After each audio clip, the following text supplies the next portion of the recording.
Freedom Awards speaker, Sam Goldstein. Sam Goldstein is a former 4-year chairman of the Indiana LP. He served on the LNC in various capacities for 10 years.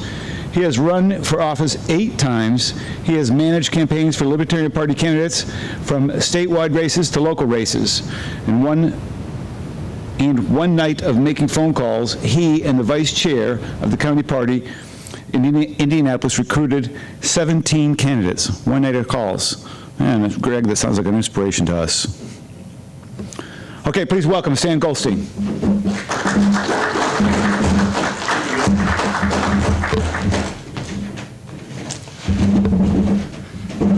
Thank you, Missouri Libertarian Party, for inviting me. This is going to be fun.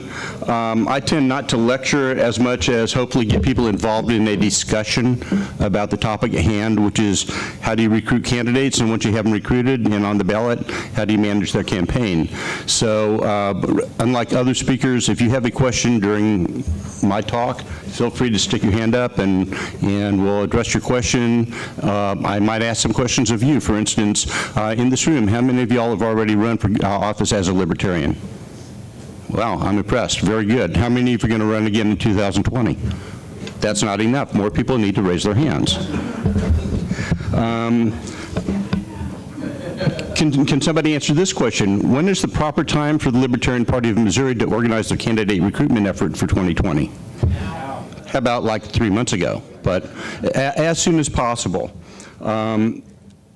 What I'd like to do, and when I was state chair in Indiana and county chair in Indianapolis, which is Marion County, we have really good ballot access in Indiana. In Indiana, it takes 2 signatures to get on the ballot.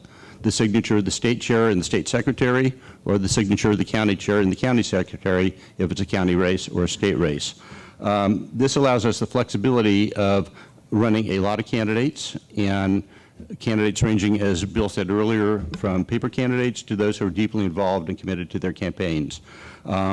We have run quite a few candidates in Indiana over the years. When I was county chair, as Bill said, we recruited in one night 17 candidates and ended up with a maximum, I think, about 35 candidates in our county that year for municipal races. There were 25 district spots for the Indianapolis, Marion County City County Council, 4 at-large spots in mayor, plus within the city of Indianapolis and Marion County, there are still some other remnant cities like Speedway and Lawrence and a few others that also have their city councils and mayors, which is really a duplication of government at every level in the county.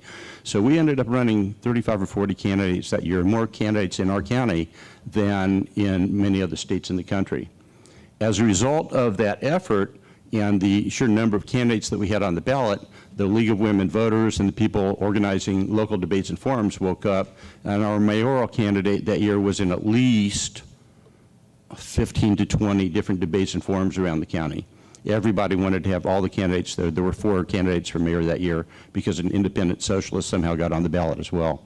We ended up doing well. We ended up getting around 5% of the vote across the county, and that's significant because Indianapolis in our county has moved from being almost strictly Republican county to being a Democratic county recently, and we were getting support from across the board for our candidates. So at least 1 year prior to Election Day, or longer depending on what kind of ballot access battles you have to fight, like in Illinois and in many of the other states that we don't currently have ballot access in. Form a candidate recruitment committee, Bill. If you're a re-elected chair this afternoon, I would encourage you to do so. Select 3 or 4 people who are hard workers, or known to want to get stuff done, and we'll dive right into the task of finding people who are willing to run for office on the Libertarian Party ticket in your state. How do you do that? Well, I had a discussion about databases earlier with a couple people, and how do you find people to run in districts? When we found those 17 people in that one night to run for office, we had a huge wall map on a pin board, and I'm kind of old school. We took everybody's physical address and stuck push pins in each of the 25 districts in Marion County, finding out that we actually had human beings living in each one of those 25 districts. And we had sent out, then our next step then was to send out a letter to them, actually a physical letter. I know that's unheard of these days when everything has to be done electronically, But we sent out a letter to these people asking them to run for office and telling them we would be calling them within a week or so to make sure they were going to sign up and run for office. And then we did that. And a few people turned us down. A few people said yes reluctantly. And a few people signed on and have become active candidates ever since. But people like to be asked. So you need to organize first and then ask with some preparation, with a letter, some phone calls, some way of letting people know that you're going to be contacting them to run for office. If you're in a county or a state where you haven't run a lot of offices or don't know what the cycle of elections are, determine which offices are up for election by contacting either your local or state election board, and know your ballot access laws in detail. I already said that. Depending on how hard it is to get somebody on the ballot, you might want to start prepping and getting money for that effort as soon as possible. The old parties, here's another thing, and it caught us in Indiana a couple years ago. The old parties changed the laws and forget to tell anybody about it. So in Indiana, we used to be able to fill ballot vacancies by just the county party filing a couple pieces of paper with the election board before the June 30th filing deadline. At some point in time, the legislature changed the law saying that, and this is really convoluted, even though the filing deadline for vacancies is June 30th, you have to let your county clerk know which vacancies you're filing 10 days beforehand in a letter sent to the county clerk. And one county forgot to do that or wasn't aware of that, and they threw 8 of our people off the ballot because they hadn't followed the exact letter of the law.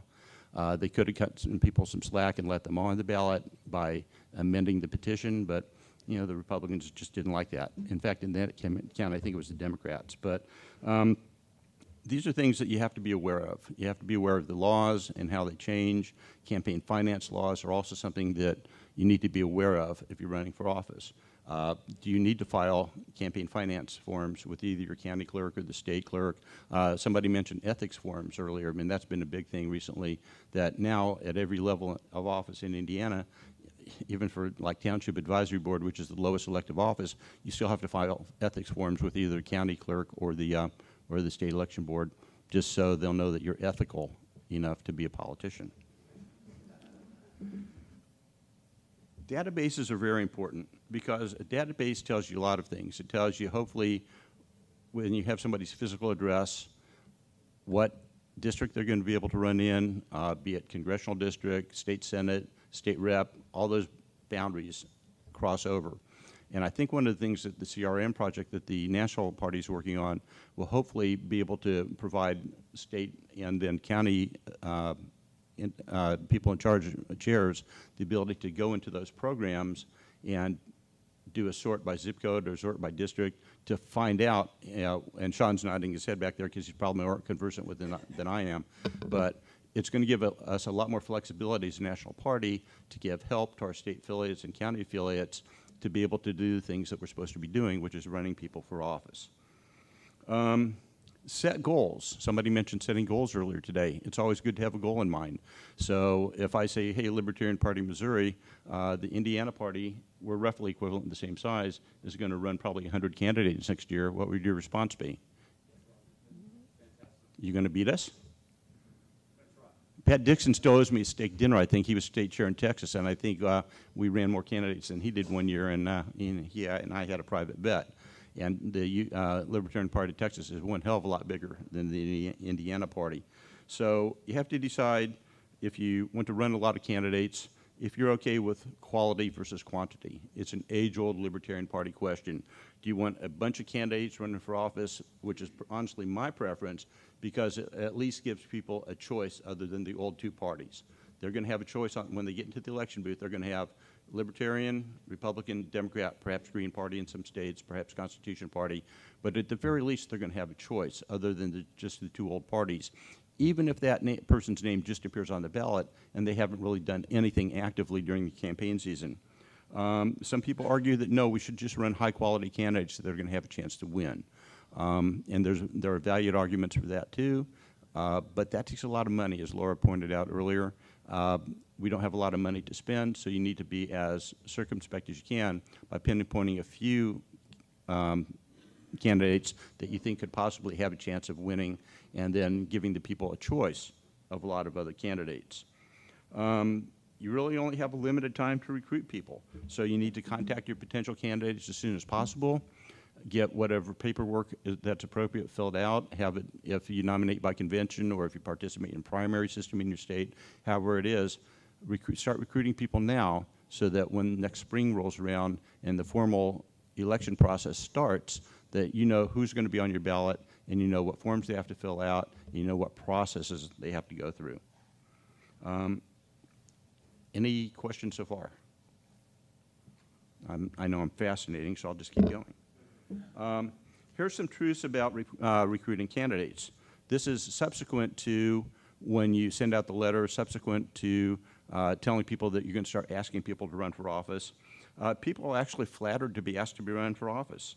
You send the initial contact letter to your potential candidates outlining what offices they might want to consider to run for and how they'd help the party retain high visibility and viability by consenting to run. Tell them the great libertarian lie. We won't ask you to do anything other than just fill out this paperwork. Sometimes that lie comes back to bite you in the butt, but it does get people actively involved. And if they have fun running a political campaign, because I've run 8 times, and I've had fun every time I've run for office. I've gotten to debate people on a statewide stage. I've been on statewide radio hookups. I've gotten to participate in forums that I would not have with state reps when I ran for state rep. And in many ways, I've been able to point out their errors of their ways when they're talking about what the proper function of government is. There's a proper function of government for sure, but we need to limit it to as little as possible and allow people the liberty to do what they want to with their lives. Follow up on your initial letter when you send it out. A week to 10 days, have your committee make phone calls. Just sit down and gather in one spot if you can, or across the state. Take your list of people that you sent the letters to, chop it up into manageable bits so each person makes 15 or 20 phone calls in one night, and just call them and tell them it's time to make a choice. Are you going to run and represent the Libertarian Party of Missouri next fall in the election, or are you just going to let your local representative be elected without any opposition whatsoever? A lot of people will make that choice to go ahead and let you put their name on the ballot. Follow up on that with making sure that they get the proper paperwork filed. I understand in Missouri they have to pay some kind of token filing fee that the state party gets to keep anyway, which is a hell of an advantage. And that way you do a fundraiser for the party by getting more people to run as well, right, Bill? Yes. Finally, before you actually put them on the ballot, I would caution you to vet your candidates. In Indiana, we had a congressional candidate that somehow got on the ballot at our convention, and nobody ever told us he was a convicted felon of wife beating. So when we found that out, we had all our candidates fill out a candidate vetting form, and he kind of forgot to mention that he was a convicted felon accused of wife beating, which I think is a violation of the NAP, and we legitimately had a reason to take his name off the ballot, which we then basically told the State Board of Elections that he was no longer a Libertarian Party candidate, filled the form out, taking him off the ballot, and he said he was going to go find a lawyer and sue us, but in that case, he couldn't find a lawyer because we had a signed form that said nowhere on it that he had been convicted of felony. I have a sample copy of the 2018 Indiana vetting form here, and this is the form that was required in 2018 of anybody wanting the nomination of the state party for a statewide race or for any race that's nominated at our state convention, which is basically all the General Assembly, county prosecutors for some bizarre reason, and all the statewide offices and federal offices. They submitted this. They had to have it signed off on by at least 2 people who are officers in the state party, so we wouldn't have anybody slip in a form that at least some of our people weren't aware of. And it gives all the basic contact information. And the last page, Karen Ann, if she was here, would be happy. It lists a bunch of the Libertarian Party platform positions and asks where they stand on those positions. So if we forgot to ask a question once of a candidate for Congress in Eastern Indiana, are you in favor of a maximum wage? Because that's not a question that normally comes up. But in the course of his campaign, he came out in favor of a maximum wage, and that kind of made some of our eyes glaze over a little bit. It was too late to take him off the ballot, but we certainly were aware of the fact that we need to ask and vet our candidates better at some point in the future. So if you have the ability to do that politically in Missouri, before you actually put people on the ballot, have them fill out some kind of form. And so at least you have basic information for when the press calls you and asks you who your candidate is in this particular town or particular district. You'll have their contact information, and then you have a wealth of information about people for future runs for office.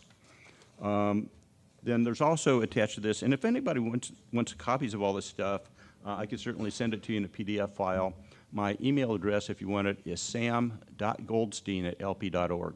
So if you want copies of this stuff, I didn't bring a bunch of stuff with me.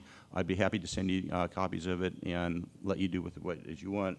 There's a sample phone script at the back of this little presentation as well. If you have people who are not used to getting on the phone and asking people for stuff or talking about stuff with people, there's a phone script back here that will take them through the process of calling somebody that you'd already sent a letter out to and asking them if they want to be on the ballot. That's kind of the first half, putting your candidate recruitment effort together and trying to figure out how many candidates you could run in your state, what the maximum is, what the minimum that you would be happy with would be, and moving forward into then helping them manage their campaigns. Any questions at this point in time? Yes, sir.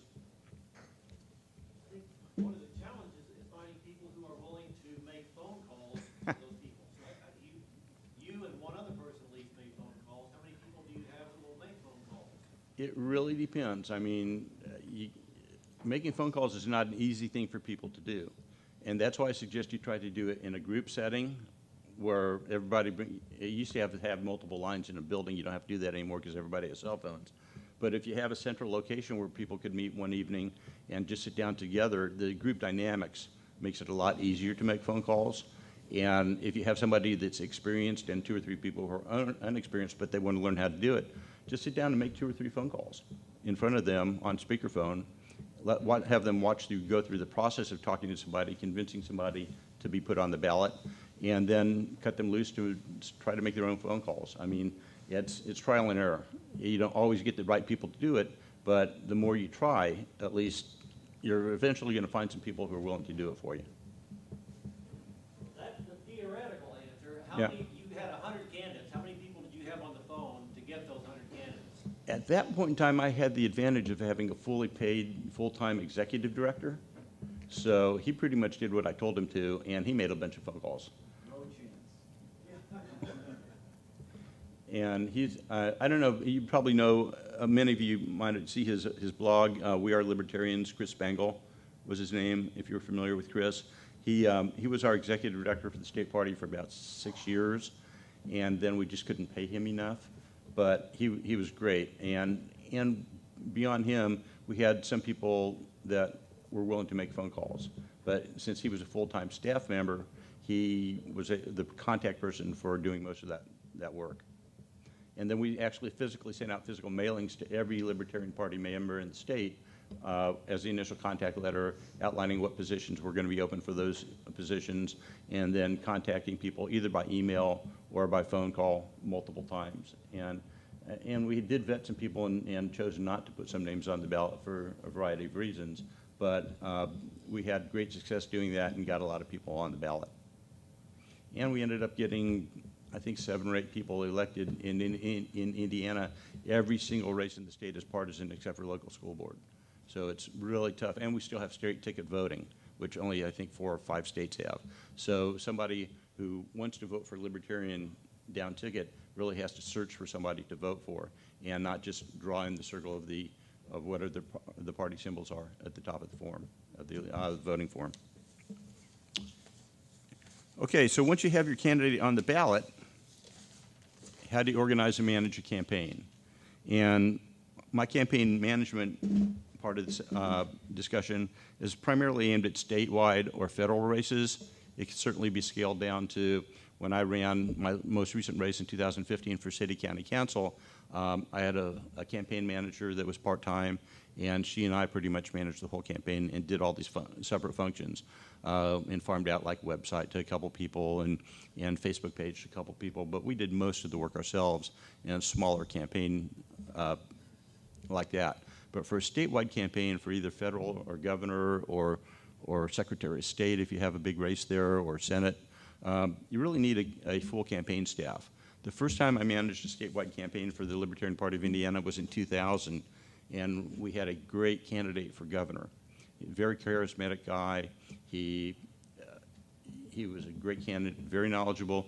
Unfortunately, the only two things he really couldn't do was that he told us he was genetically incapable of asking people for money, which is a big no-no.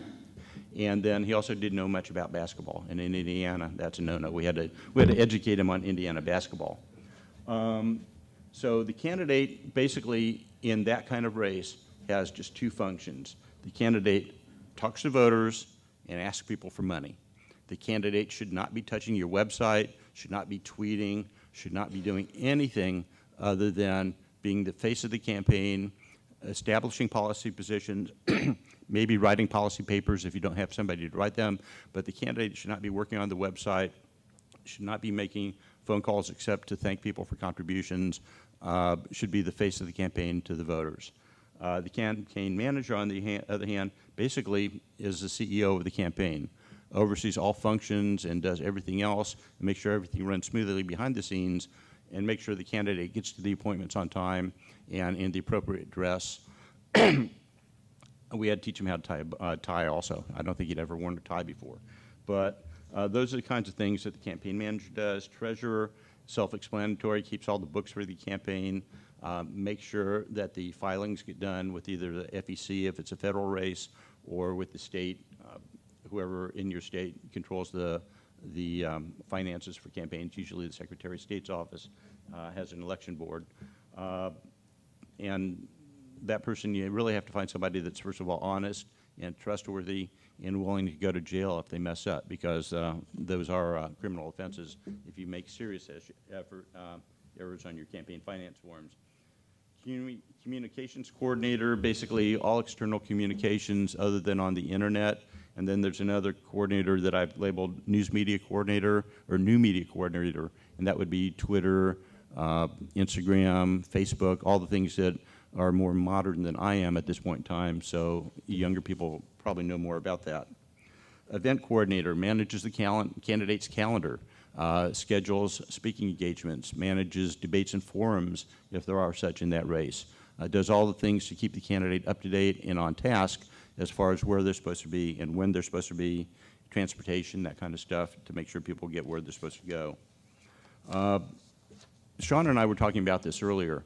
What's more important, yard signs or having people at the polls on election day? So you really need somebody who's a volunteer coordinator, because having somebody staffing the polling places at election day, if it's allowed in your state, however far you have to be from wherever the rules are, handing out literature, or even just holding your candidate sign in their hand, has a lot more direct impact on getting votes than some of the other things that you might spend a lot of time and money on during the course of the campaign, because that's immediately when the voter is finally thinking about the election season that's going on. Usually they don't think about it until they're on their way to the polls, and if your name is the last thing they say, they see, or somebody hands something to them on their way into the poll, and that's the last thing they hear before they walk in, there's a good chance they're going to think, well, I don't know any of these people, so this guy had somebody out there, or I met the guy out in the parking lot, so I'm going to vote for that guy.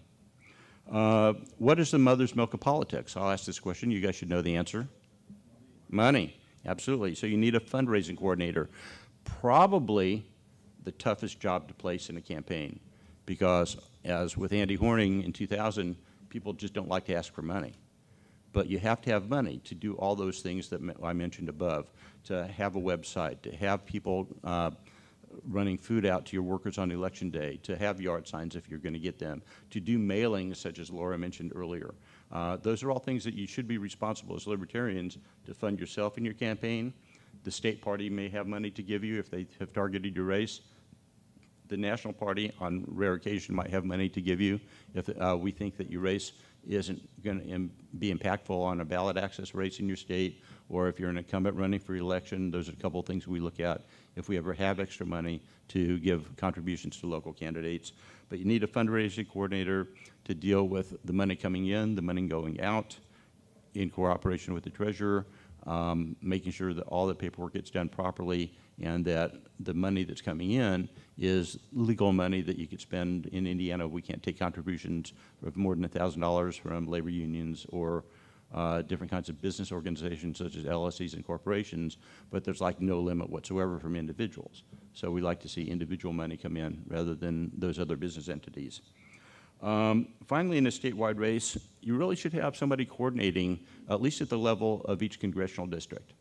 So when the county fair is going on in this county, your district coordinator should coordinate with the event coordinator to make sure that if they want your candidate to show up at that county fair, there's a reason for them to be there. Instead of just showing up and talking to a couple Libertarian Party members in the booth all day, are they going to be talking to voters? Are you going to get the local news media in for an interview? Are you going to be able to raise enough money to pay for them to come down there so that it's worthwhile to go there?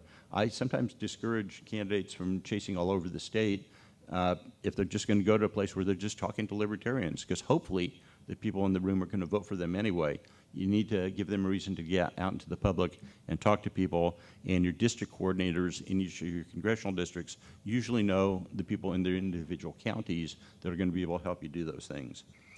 Finally, we have an old wise guy council, or I should probably say old wise person advisory council, people who have been there like me or have been around for a while, have been there and done that, and you can just give advice to the candidate on an informal basis on the kinds of things that sometimes work, sometimes don't work, and some people who are not directly deeply involved in the campaign to bounce things off of from time to time. That seems to work well because sometimes good ideas come out of those kind of informal meetings and discussion groups. That's about it. I mean, I would certainly hope that you guys would want to run a lot of candidates since you have relatively simple ballot access here in the state. And if you want to sit down and go over some individuals in your executive council meeting or whatever your meeting is, the committee meeting, try to form a group of people who are going to recruit candidates. And I don't know if you guys have this position in your state party, but it's good to have a political director of a state party. We have one in Indiana, and he's done a great job over the past several years of getting people organized and getting campaigns organized and up and running. Questions?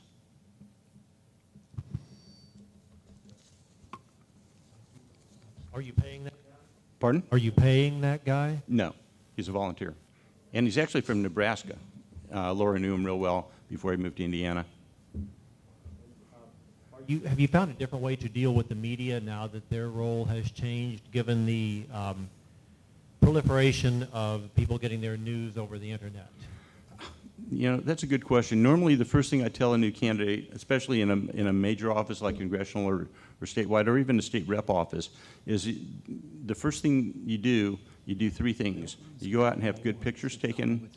You create a bullet point postcard or just group of 3 or 4 things that are going to be your bullet points for the campaign.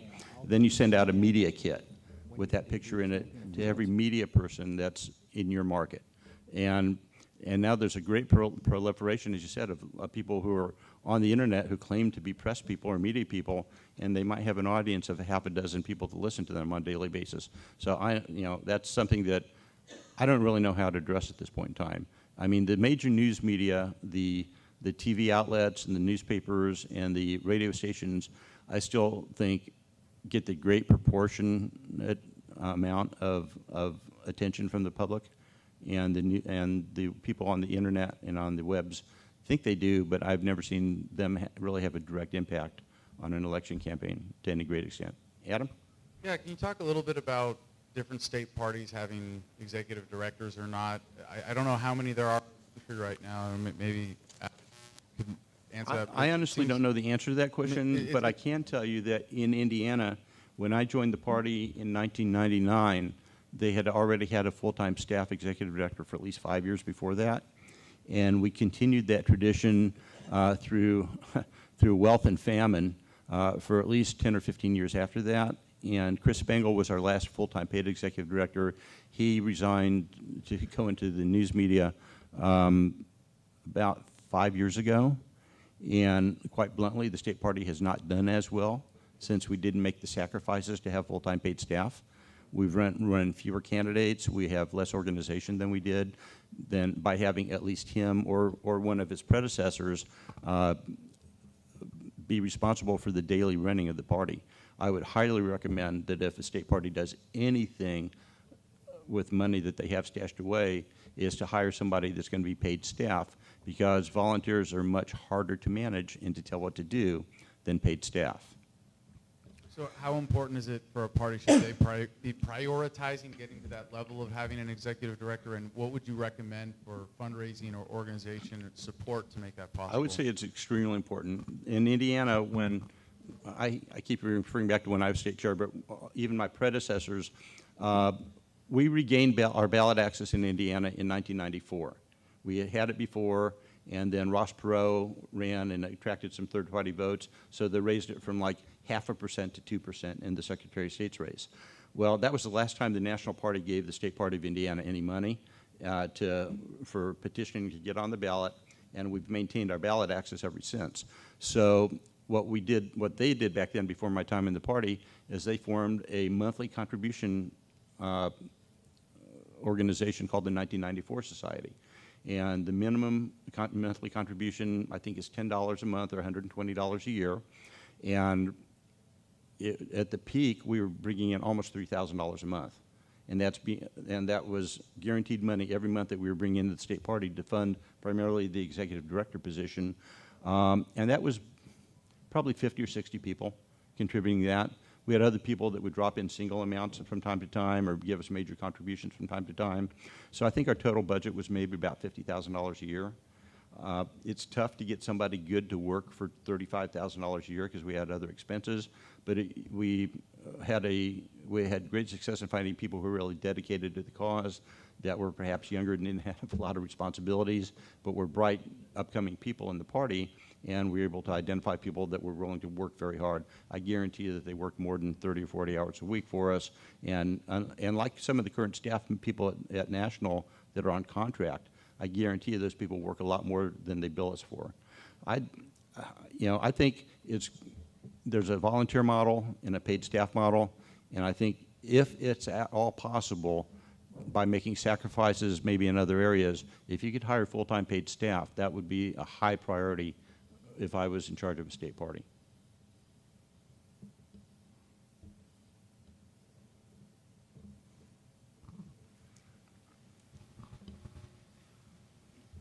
Help me with the number. You mentioned 7 people were elected on the Libertarian Party ticket, or was it that you have 7 different offices that had people elected as Libertarian? What was that information? I think in 2018 we had 7 people elected or re-elected to partisan office.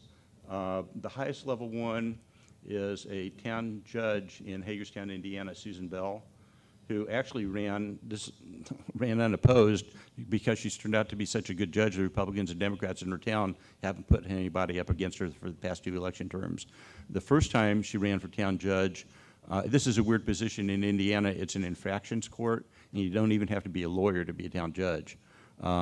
It's just, the state police will come in and bring their tickets in there. And at first, they were reluctant to bring their tickets into her court because they as a libertarian, she was never going to find in favor of the police. But she basically gave everybody a fair hearing and cleared a backlog of hundreds and hundreds of cases that her predecessor left. And the office is running at half the cost it was before. And the people in that little town like her well enough to keep re-electing her. The other people we got elected were in small towns that they're not nonpartisan races, but they're small enough towns that everybody in the town knows these people, and they ran on our party ticket and got elected to the town councils. Anybody else, any questions? Yes, sir? Just speak up, I could hear you. Has any libertarian candidates have put forth a full legalization petition, or would somebody be wanting to be? Because I'm not a very good puppet speaker myself. I get a little nervous, but I need somebody to help actually be the person that knows their cannabis facts and actually help lead the public leaders for Missouri cannabis reform. Is there any way that maybe the Libertarian Party could help me out with that? You mean the National Party? I mean, I think this. However much help I can get with this petition, I'd be more than happy to, because we already got a Facebook page with like 3,300 likes so far. We got a group that's 1,500 Missourians or people that live right on the border that can actually help collect I think the proper people to approach with that question would be your executive committee when they're reelected this afternoon, because the National Party really doesn't have a mechanism for helping with local petition drives like that.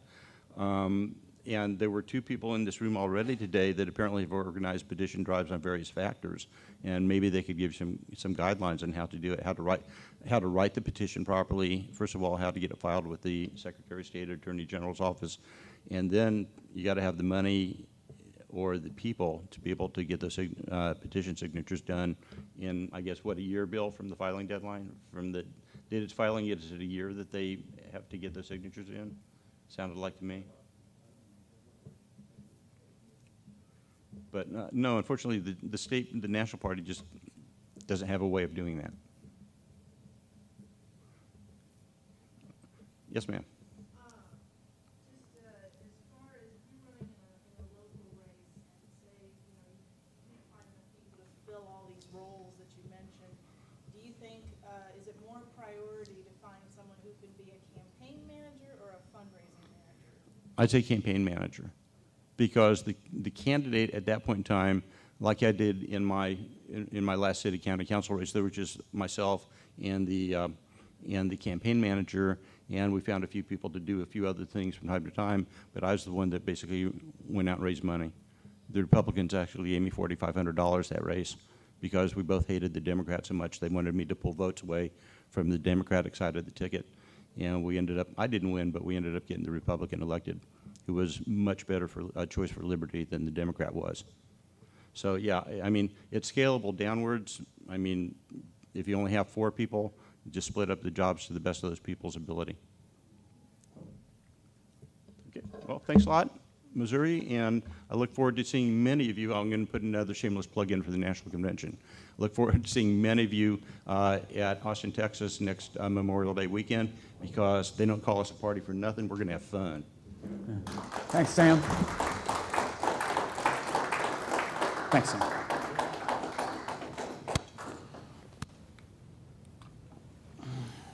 Let's see if I can get this going here. Okay, as we round out our luncheon and awards of her, the next part of our agenda is to honor some people with some awards. We have a couple 3-4 people, a couple 3-4 awards. So bear with me as I try to read through this, which is all the technical difficulty we've had today isn't so easy. Should have printed it out. Champion of Freedom Award. Our first Champion of Freedom Award today is for Cecil Ince. Cecil cut his teeth on the LP. Greg remembers Cecil coming to the monthly state party meetings in Jefferson City, where he was quite young. Not that he isn't still quite that young. This would have been in the late 90s. Greg remembers him coming up with Phil Horace, who is no longer with us, but a fellow from Springfield who figured large in Missouri LP. Cecil is true blue. You can count on him. His dedication to the party runs deep and wide. He's a regular candidate. He's an officer in the Greene County Party. He organized this convention, and you can count on the fact that Cecil isn't going anywhere soon. Cecil, please come up for your Cecil review.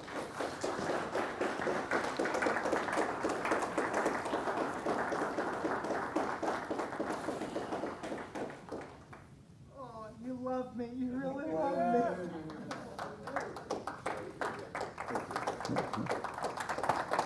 Pictures?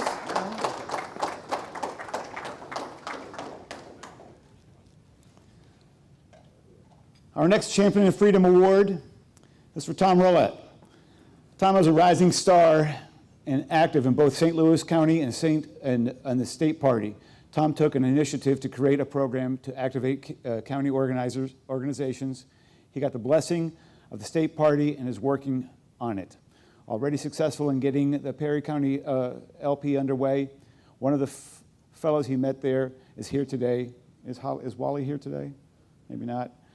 LaDonna Higgins, chair of the St. Louis County LP, has sung his praises, and I'm honored to present him with the Champion of Freedom Award. More power to you, Tom. You have a few minutes if you'd like to talk about it.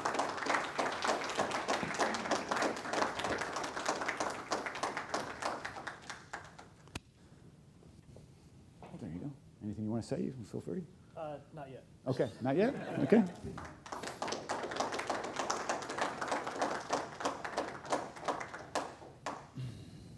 Our next award was, I created a couple of years ago, and we have only handed it out one time. This is the Mike Bozarth Award. Mike Bozarth was one of the original capital L libertarians, having found his way there in the early 70s. Mike had owned the St. Louis Telegraph, having published libertarian editorials in it for almost 7 years. He wrote as a guest columnist for almost 6 years, and prior to buying the paper. His newspaper was one of the 2 newspapers in the state officially affiliated with the Libertarian Party, the other being the Sedalia Democrat. For all of Mike's accomplishments and service to the party, we honor his memory with this as a great libertarian. This award today is going to go to Randy Lonkeker. What I can say about Randy to begin with, might be able to help pronounce his name, which I've never done well. For the churchgoers, think long prayer and put a K where the P is. Long prayer becomes Lonkeker. Something close to that. Is that right, Randy? Is Randy left? Not even in here. He'll be here shortly. Well, that would ruin my shtick.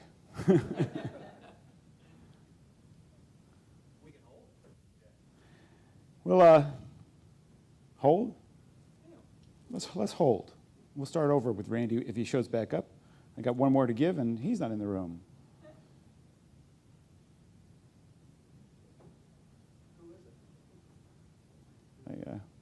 Both of them, I think, out in the hallway.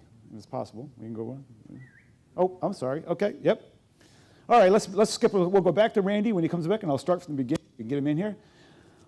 The final award we have for this evening, this third final award we have for this evening, would be the Carl Wetzel Award.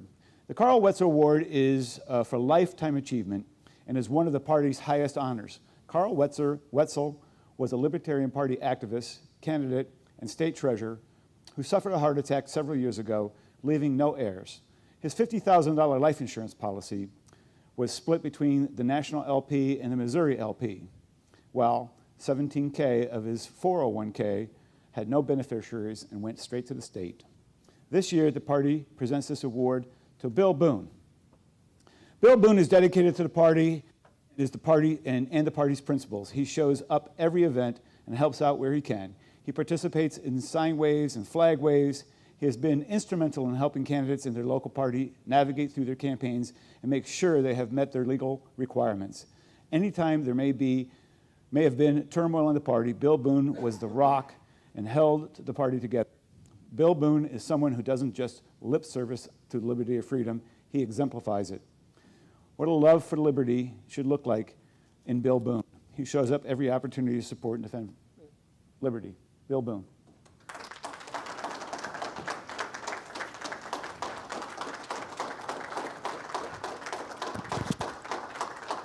Thank you, Bill. Thank you, Bill. Yeah. Good job. Thank you. Appreciate all your help and support.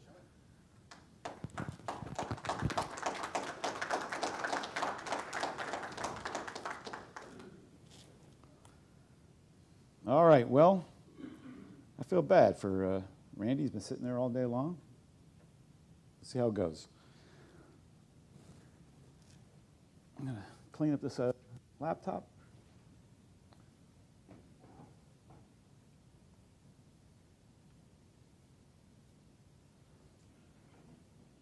The next item on our agenda is going to be the state committee meeting, which will start after we give Randy his award. If we give Randy his award, we may just have to give it to him later in the day. The state committee meeting, going to have a couple of amendments to this, but this is basically what we're going to do here is we're going to start our roll. We're going to approve the agenda. We're going to go over the May minutes, which you only have in your email. We don't have copies of those here, and then we'll fill vacancies in the state committee. After that, our existing chair will give their reports. Chair and officers will give their reports, give a little information about the state fair.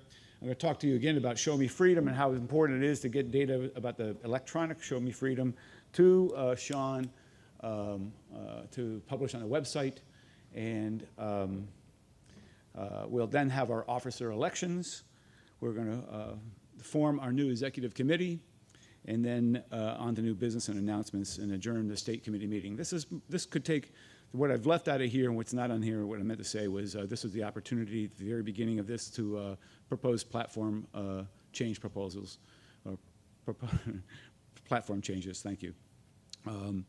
So this state committee meeting can take anywhere from about 40 minutes to 2.5 hours, depending on how heavy the discussions get. I don't mean to drag it on and out for you, but that's the reality of things. So on our telephone calls, we have these committee meetings, and sometimes they're over in 40 minutes. Sometimes they go on all night. So I'm going to stall here a little bit, maybe take a little break before we start our state committee meeting. I don't know. We just had lunch, time for maybe 10 minutes, and then we'll start back here, and maybe Randy will be here then. Okay, 10 minutes.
2, 3, 4, 5, 1, 2.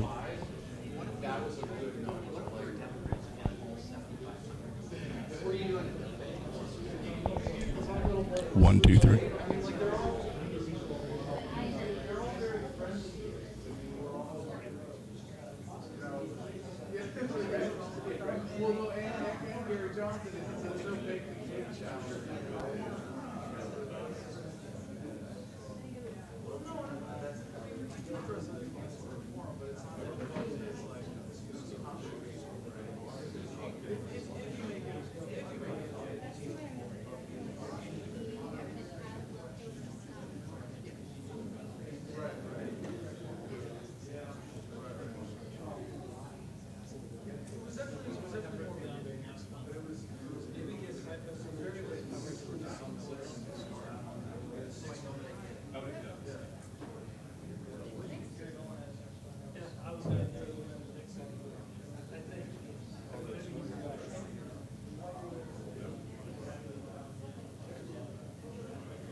One, two.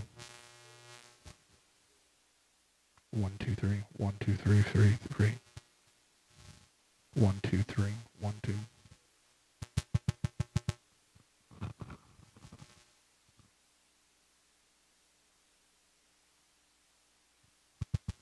1, 2, 3.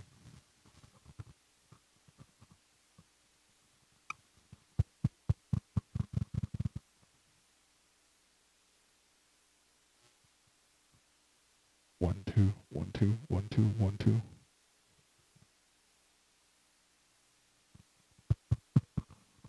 Check, check. 1, 2, 2.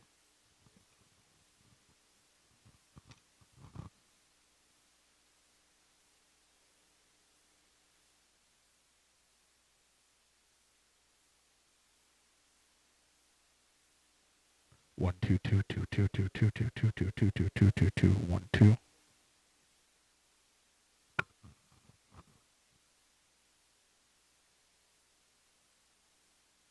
1, 2, 3, 4. 1, 2, 3, 4. 1, 2, 3, 4. Check, check.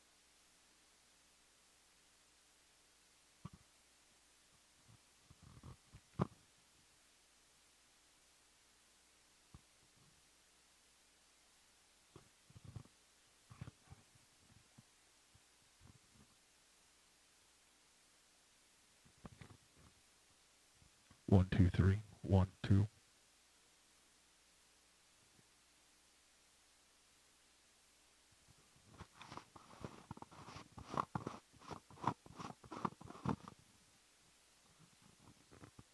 1, 2, 3. 1, 2.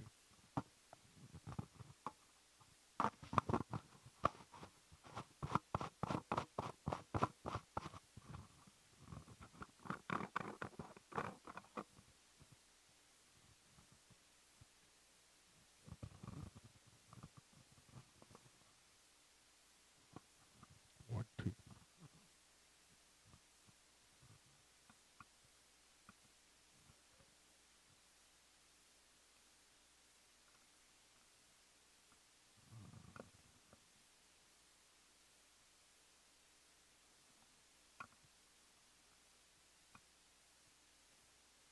1, 2, 3, 4. 1, 2, 3.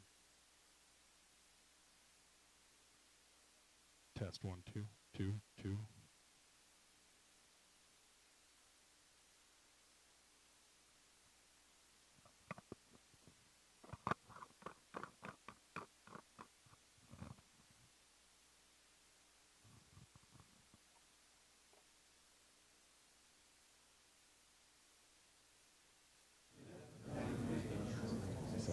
For yours? I think you've already done yours.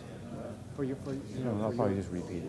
and you, well, the other thing you mentioned the possibility of was going through the minute meeting. Yeah, I didn't have time and to you do that. I So didn't have time. I would say that, what would it be, what are the highlights of this past year? I think, and I kind of got a few of them in mind about who, you know, who ran for office last time. Okay. Yeah, I can do it. I can do my part. But I feel like you've already done it. A few things. I announced to run for again, and we're looking forward to working with Greg, and we got some great ideas about blah, blah, blah. No. And we don't have a vice chair here, so that's not going to happen. So, okay. Jeff, I'm ready whenever you are. I said that.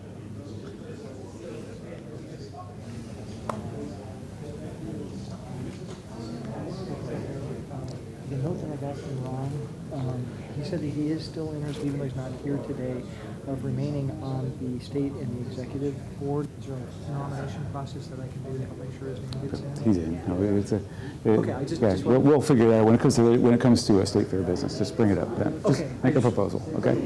Okay. If you could find your seats again, thank you very much.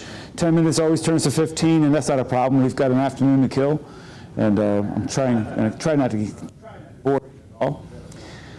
I'm not going to go through again Mike Bozarth and the reason we give the Mike Bozarth Award, except that it's only the second time in history that we've given this award. Mike Bozarth was a huge writer and passed a couple of years ago, several years ago. We miss him terribly. The award's going to Randy Lancaker. What can I say about Randy? But to begin with, he might be able to pronounce his name, which I can never pronounce correctly. Randy is the second person to have received this award other than Bill Wayne, also from Johnson County. It would be much easier and more fun to roast Randy rather than toast him, but I'm truly pleased and have the privilege of honoring Randy with the Mike Bozarth Award for his efforts, past, present, and future, on the Missouri Libertarian Party's social media, Facebook, Twitter, and much, much more. Thank you very much. Randy Lancaker. Thank you.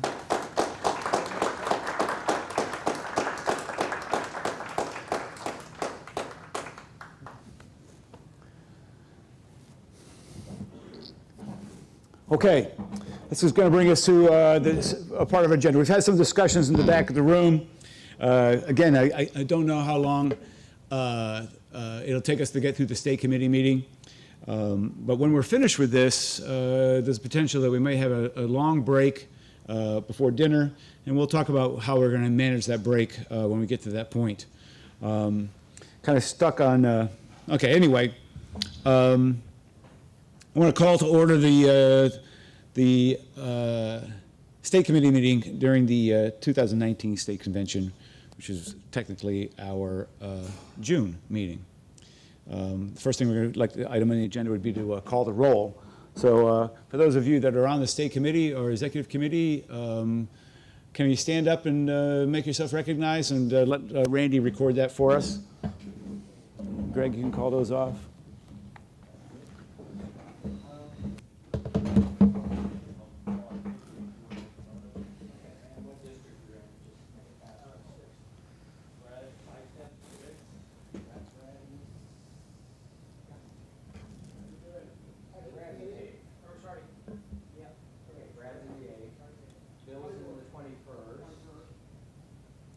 Slants is 23.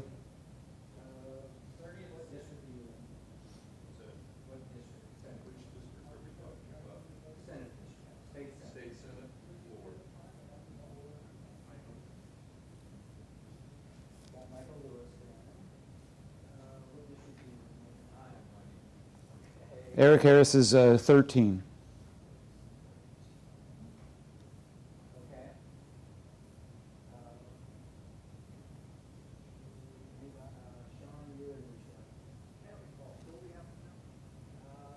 I have it here. 9. Sean's in 9.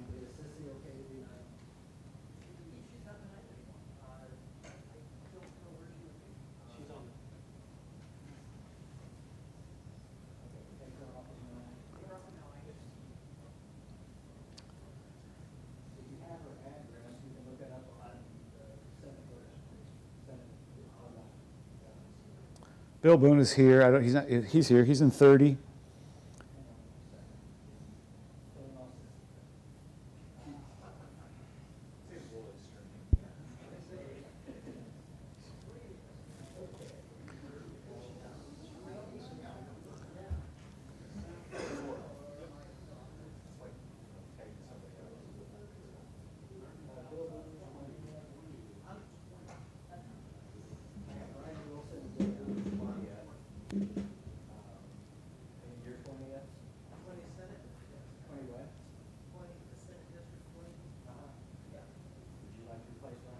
Oh, haven't got to that point yet to fill. We haven't got to the point to fill yet.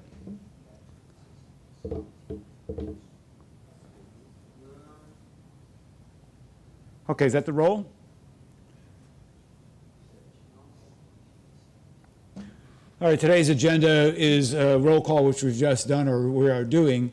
We're going to then try to approve tonight's agenda, approve the minutes from the May 2019, which you should have in your email, fill the vacancies of the state committee, which we're just calling a roll on right now, reports from our executive officers, platform proposals, state fair report, Show Me Freedom newsletter volunteers. Then we're going to have our officer elections, form the new executive committee, new business announcements, and adjourn the state committee meeting. So is our roll called, Randy? Okay, roll is called. Do I have a motion to approve tonight's agenda? Motion to approve. Cecil, move. Second? Brian? All those in favor? Aye. Against? Thank you. Your email is the only resource we have for the May 2000 minutes. If you haven't read it, I hope you memorized it. And do I have a motion to approve the May 2019 minutes? And who was that? So moved.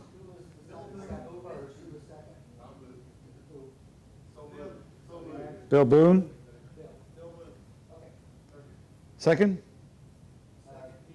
Greg? All those in favor? Aye. Aye. Against? Motion passes.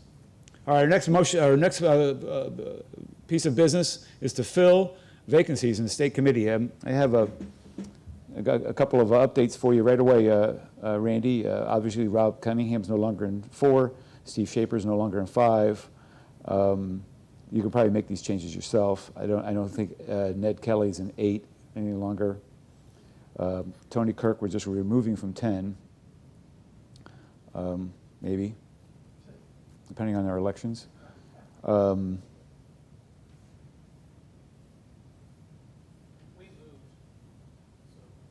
So do you know where you are? I know where we are now. You know, okay, which district are you in? 15. Ray Harbert. Yeah, there's room for you there. Okay, so I have a website up here that if you don't know what Senate district you're in, I can plug your home address in, but what we need now people to do is to step up and become part of our state committee, So if you're not part of the state committee, this is the time to volunteer. We need to fill all those vacancies. So we're looking for, if you think you'd like to be in a state committee, let me know. Yes? Yes.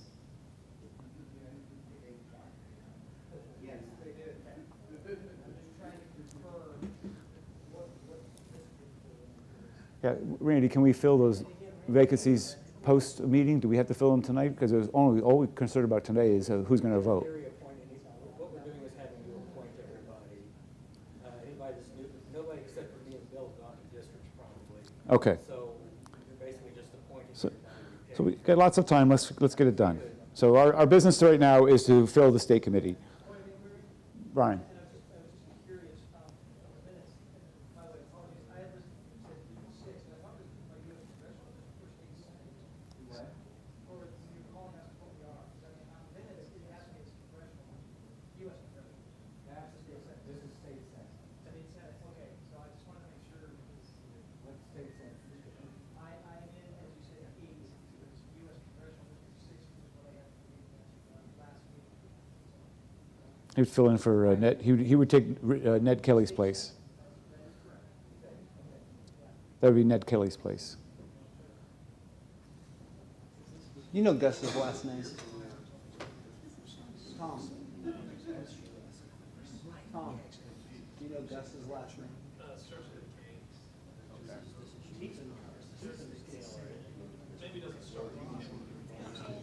Huh? Let me grab my phone before I address the chair.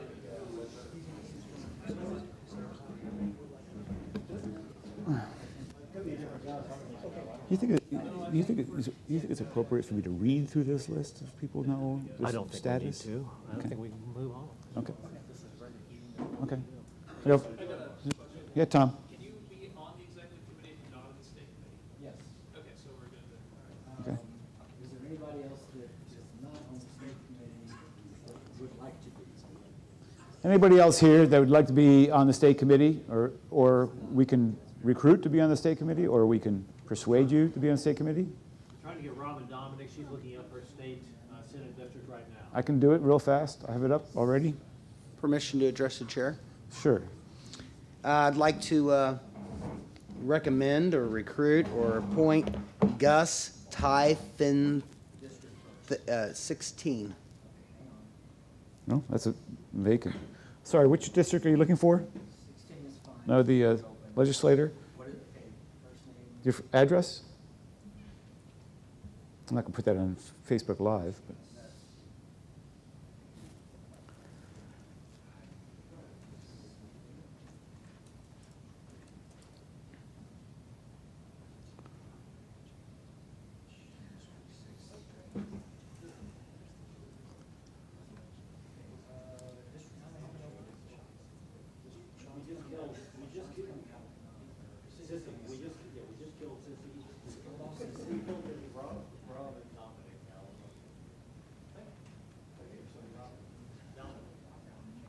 That's just D-O-M-I-N-I-C.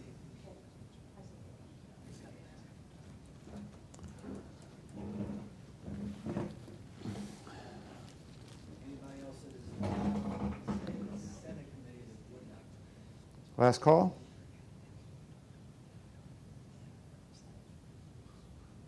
Okay. Do we need to redo the roll, Randy, or is it just good where you go? All right, well, thank you for that. I know that sometimes can be a little bit of a crawling kittens moment, but here we are.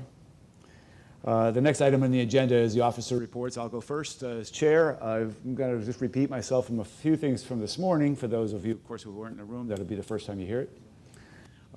It's my intention to run for chair later on in this meeting. We have some great plans. Greg and I have some really some in-depth discussions over the last couple of months of some great plans, maybe kind of a revamp of the way we've been thinking about things for the last couple of years, focusing on proportional representation, focusing on candidate recruitment, focusing on membership drives. Our plan and my plan is also to work closely with Sean to get our contact databases and mailing lists updated to a point where they're going to be effective and useful.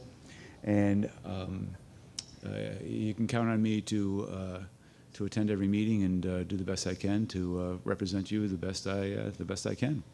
So that would be my intention. We're not.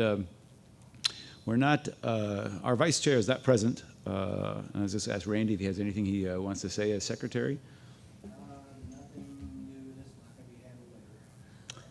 All right, so then our next item on the agenda will be the treasurer's report. That's going to be Sean O'Toole.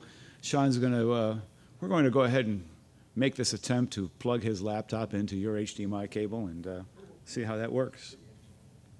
I think if you set that right on top of here, you'd be good to go. Let's do this. Let's just try to tape it down. So, yeah, when you tear it down, it's going to shut it off. If you put it on top. I'll hold it. I hope it's on this side because he's got it all taped in. Actually, how's he set up there? Okay. That's okay. Well, we got it. I got it. We got it.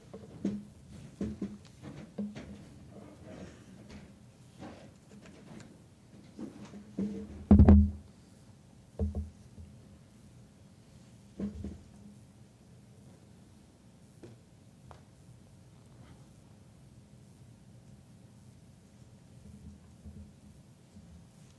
that be focused better? I'll give it a shot.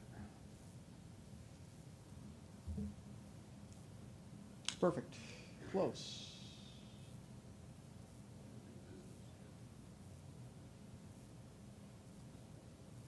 Try to make it a little bigger, but that's about as big as it gets. It's kind of out of focus. still, Yeah, isn't it? go focus one more time. It was great for a second there. Back. That's as good as it's going to get I think right that's there. about as good as it's going to get. Sorry for the small numbers. I'd be glad to send this to anybody who wants to have a copy of it. I'll also see if I can't reproduce it and put it on a post on the website as well. What I've done here is I just wanted to give sort of, I've already given an annual report a couple of months back. I gave an annual report for 2018, but I thought I'd just recap it and show it in comparison to a 5-year run as to where we stand. You'll notice that we have candidate filing fees of $2,400 this past year, which is a good year for us. That's wonderful income that we get in the door, and it helps quite a lot. That brought us to a net income for the year of $4,431, which leaves us with money in the bank of $25,262. Now, before it sounds like a lot of money, I want to just mention the fact that if we were to lose ballot access and have to go at that battle ourselves, a state the size of Missouri would cost about $100,000 to get ballot access back in if we paid for signature gathering, just based on other states. We could typically get help from the Libertarian National Committee to the tune of about 50%. So we're about half of the money that we would need to get ourselves out of trouble if that were to happen. The other reason I like to bring this up is because when I started out as treasurer of the party, basically mid to end of 2010, I believe it was, we had about $16,000 in the bank. We were down from a high of 25,000 and change, and with last year's action, we're back up to our $25,000 number, and it's notable because it's taken us a long time to get back down up. Donations are slowly coming back. The biggest issue for us is expenses are down. When I came in, we were still doing a printed Show Me Freedom every year, sometimes two. We maintained a post office box that was difficult to get to because it was in St. Louis, and we didn't have an officer living in St. Louis. We also had expenses for telephone that exceeded $100 a month, server expenses for our website that exceeded $700 a year, and the Libertarian National Committee has made our web services are now entirely covered by the national organization, which helps a lot. I've got our telephone expenses down to $25 a month, at least for now, we're not going to be doing any more printed Show Me Freedoms. And if we do, we'll probably print them on a small basis and send them to targeted individuals, just because it's in this day and age, getting people to read things in the form of an email or online is practical and works, and it's just a lot cheaper. All I can say is I appreciate the donations we get in the door. Keeping the lights on is important. While $25,000 looks like a lot of money, and it is a lot of money to the Republicans and Democrats, they end up every year at zero. We don't have that we have to keep a cushion because we could need that money. So as far as I'm concerned, $25,000 is zero for us. It's actually negative $25,000. We're half the way to where we need to be. So I don't have any other things to cover specifically. As I said, we've got 25,000, I think it was 25,242 in the bank right now. We are, just for informational purposes, we're about $350 based on the calculations I'm getting from our food vendor, our caterer. We're going to be about 350 short on the convention, which is not terrible. We've done worse on conventions in the past. So thank you, Cecil, for keeping costs under control. But unless there are questions, I don't have anything else to report specifically. Greg, you must have a question. You always do. Come on. Adam. Yeah, in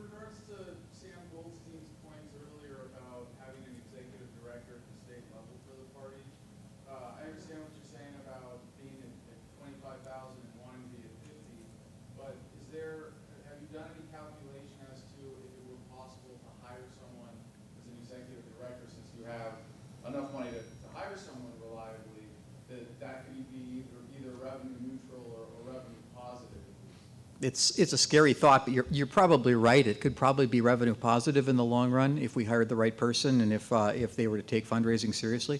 There's no doubt that states that have executive directors people specifically in a paid capacity to work specifically on that have seen their donations go up. Texas is a great example of that. I don't know. That's a decision that should be discussed, and we'll see. Yeah, so I would just, the first thought that occurs to me that I think would be worth considering would be that if you could hire someone and say, we're gonna hire you on a provisional basis for 3 months, and if in 3 months you can become revenue neutral for the state party, then you can stay on as long as, you see what I'm saying, that there's some. Sure. And it really depends on if you have the right candidate at the state level who could step up, but I see that's a great opportunity for the state here to level up. Yeah. This organization. Distinctly possible. Thanks. Other comments, questions? Okay, thank you. Thanks, Sean. Leave that for you. So. I got it.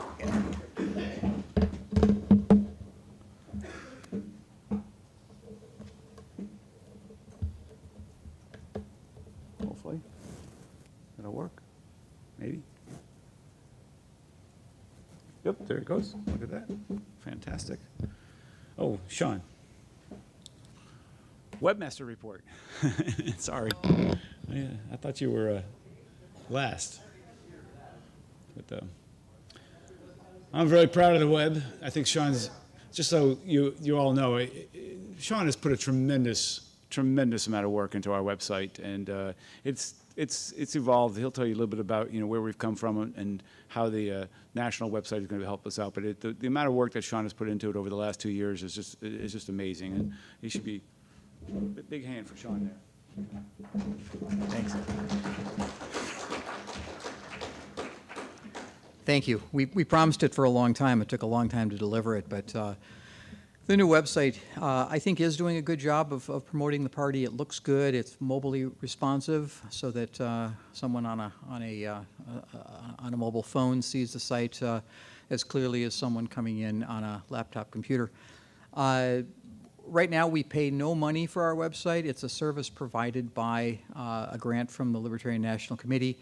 We've got, at last count, Andy Burns, who's the coordinator for the LNC on the project, I think told me that we're now, by the end of this month, going to have 30 states of the 50 on the system, and we really wanted to see it cross halfway before we knew that we'd have something successful. I'm sure some states will stay on their own, and that's just fine, but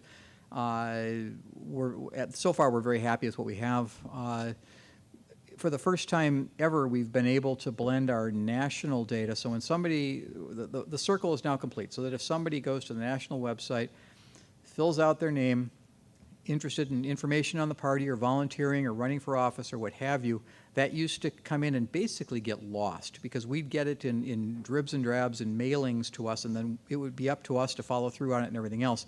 We still have to follow through, but the nice part is it now works its way into our database automatically, so we can go in and see who those people are as they're coming in. I haven't yet figured out exactly how we're going to set up the triggers so we know they're coming in, but that's something that will get done.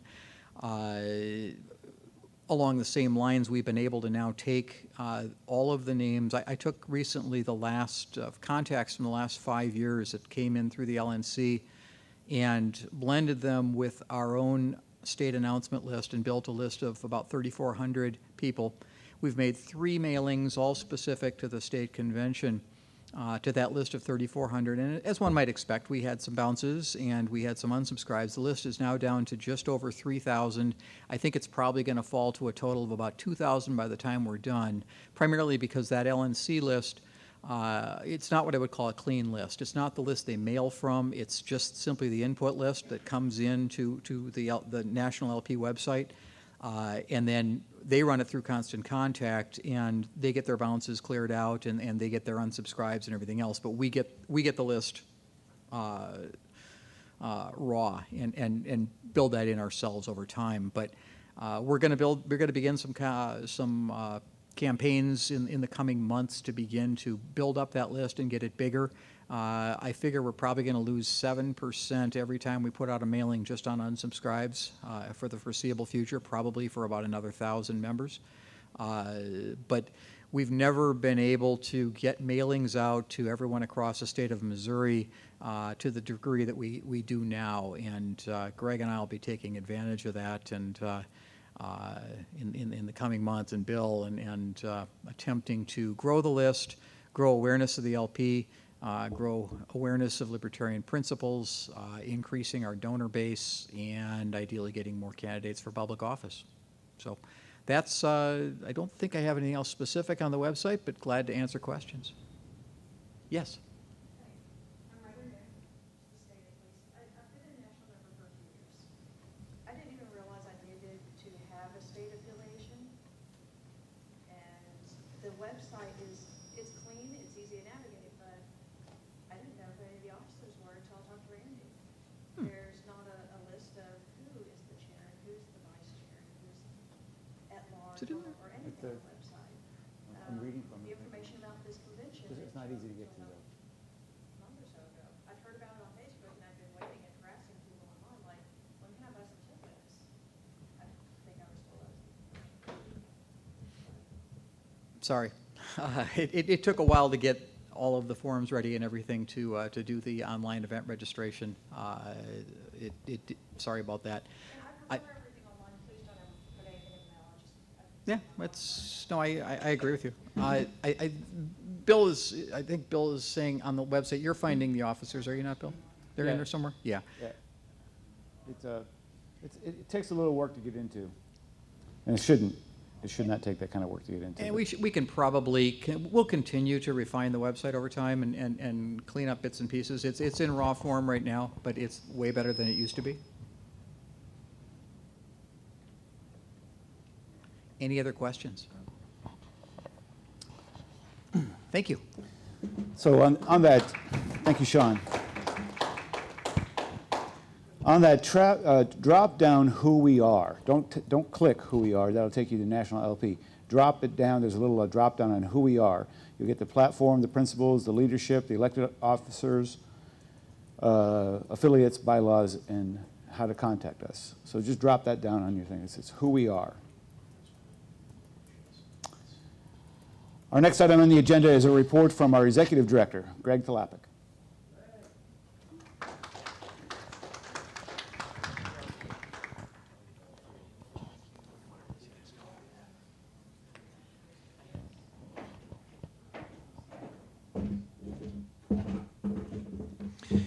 I am the first and the only executive director the Missouri Libertarian Party has ever had. Sally was asking this earlier, and it caused me to review the chairman for whom I have served. This is not, the executive director's spot is not an elected position.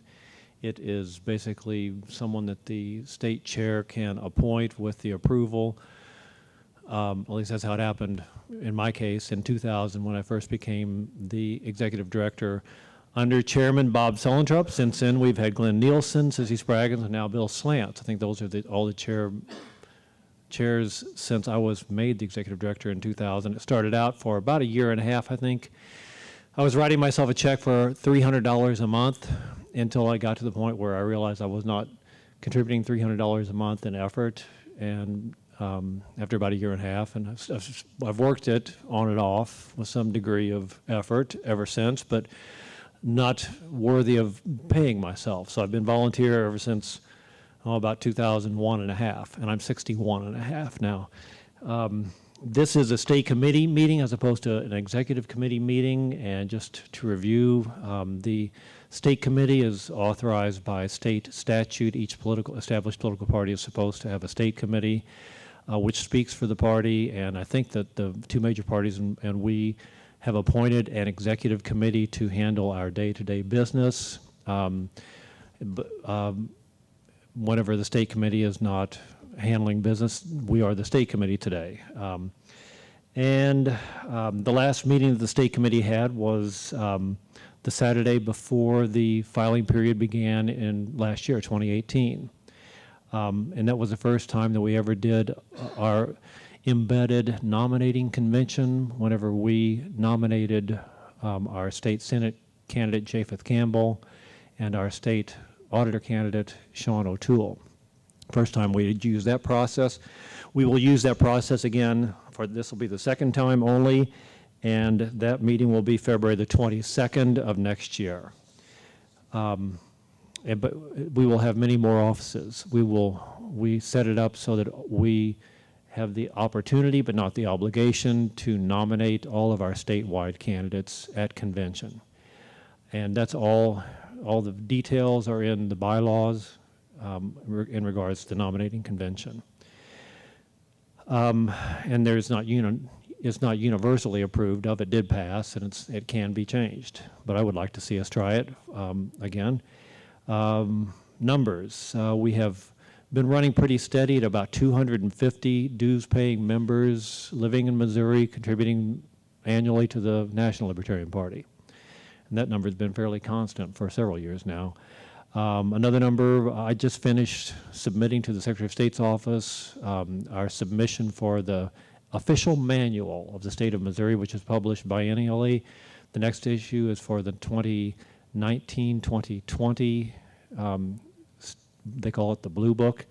And we will have 19 counties listed in there, which is down from a high of about 41 counties at about the turn of the century. As far as I know, we have one elected city councilman, nonpartisan, in Chesterfield, I think it is. How do you say his name, Mike? Ismain? And I just learned 2 days ago that we have a county health board. The guy who was here, this Wally Bragg, who Tom Roulette basically rounded up in Perry County. I did not realize they elect their county health board on a partisan ticket. I was not aware of it, but he ran before. I think he really was on board with the Libertarian Party, and I think he ran as an independent.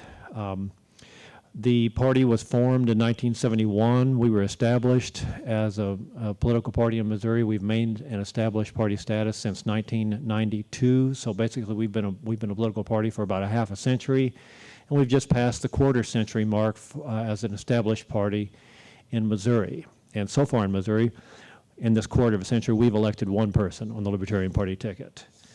And that was, actually we didn't elect him. He got himself elected to mayor of Chillicothe, which as far as I know is the only city in Missouri which has a partisan city council race. So beating that drum again, I'll keep it short here. I could be wrong, but I don't think it's going to happen any other way. It's proportional representation as far as getting libertarians elected, and to continue to get us elected year after year after year, not just as a fluke, somebody who has already got a name for themselves, or someone who switched parties after they got elected as a major party candidate. The competing vision has been offered here as to how we're going to get libertarians elected to state legislatures. The competing vision basically is the farm team method. You find good people, get them running for city council and all these nonpartisan races, and they build a name for themselves, and they work themselves up in the state legislature. But the single seat district method of electing people just is not conducive to third parties. I mean, it's single seat district elections generate two-party systems. So if we're going to get libertarian elections, we're just going to have proportional representation, I think. I mean, we can continue to educate in the meantime, and I could be wrong. It could be if we keep at this long enough, maybe after a century, we'll start electing libertarians. I don't know. I'm being a little bit sardonic there. And what steps do we need to take? I think probably what we need to do now is we need to begin to build coalitions with some of the other third parties. And when I ran for Congress in 1994, I got a survey back from one of the universities of California. There are 34 political parties in the United States at that time. There were lots of other people besides Republicans and Democrats who would like to have representation in our legislative bodies. It's not just us and the Constitution and the Greens and the reforms and natural laws. There's many of them. And people like Winston Apple, the Democrat. And fair-minded people in general. Let's see. So I think that is it. Let's see. I did want to meant to recap that we did have, the last meeting of this organization, or the state committee, was just prior to the filing period. Well, so we had the filing period, and about 29, 30 people filed. By the time general election came around, there were 27 Libertarians on the ballot in Missouri. And every single Missourian had at least 3 Libertarians to vote for. And Sean O'Toole, we have to thank for exceeding our 2% threshold in a statewide race to maintain our ballot access. The Constitution Party did the same in the state auditor's race also. The Green Party did not meet the threshold, though we will all, 3 of us, third parties, be on the ballot in 2020. The Greens, their continued ballot status, it will be on the line in the 2020 elections. There are at least 27,000 really strong Libertarians in Missouri, because that's the number of people who voted for Japheth Campbell in the U.S. Senate race that was so hotly contested, Claire McCaskill, versus the guy who won, whose name I'm not even going to say. I'm not going to give them credit. And let's see, in that U.S. Senate race, 75,000 people voted for somebody besides a Republican or Democrat. So there's lots of people who don't want Republicans and Democrats. It's not a large percentage, but it is a lot of people. There's 75,000 people. I think we have what it takes. And in the meantime, we can continue to go ahead and affect public policy. I think we are affecting public policy. The medical marijuana passed in the 2018 election. And that was no small feat. And it was, furthermore, it was the stripe of it that we endorsed as the state party when there were 3 on the ballot, I think it was. And Illinois just recently passed recreational marijuana. I think it might still be sitting on the governor's desk, but he has declared his intention to sign it. And if we start talking about other things that are important to us, we will find that we will affect public policy there too. So thank you very much. Thanks, Greg. Okay, thank you, Greg. All right, next item on the agenda would be to hear from you for platform change proposals. So the floor is open for a platform change proposal, which is our obligation to you every time we meet like this. If you have a platform change proposal, please address the mic in the center there and make your proposal.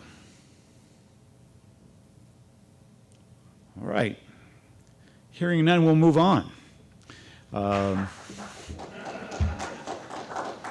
Makes my job so much easier. Not to mention that hammer out a platform change is. So our next item on the agenda is the state fair, and I'm going to have Brian come up here, maybe just talk a little bit about the state fair a little bit. Our state fair coordinator, chairman, is Ron Bream. Couldn't be here today, but the state fair is a sizable investment we make every year. It's a good profile. We are in a great location on the boulevard at the state fair, and it's a fun day if you want to go out there and work. I know I've worked out there with Bill Boone. I've worked out there with Bill Wayne and many of you. And it's fun to be out there for the day. We get some shade in the afternoon with a big tree, and I highly recommend that you spend half a day or even a whole day out there if you can, and work the crowd. The rest of the parties are there. They're all working it, and we need volunteers. We're there for 10 days, and we need 20 shifts filled. You can fill 1, 2, 3, or all 20 if you want to. I'm going to leave it over to Brian.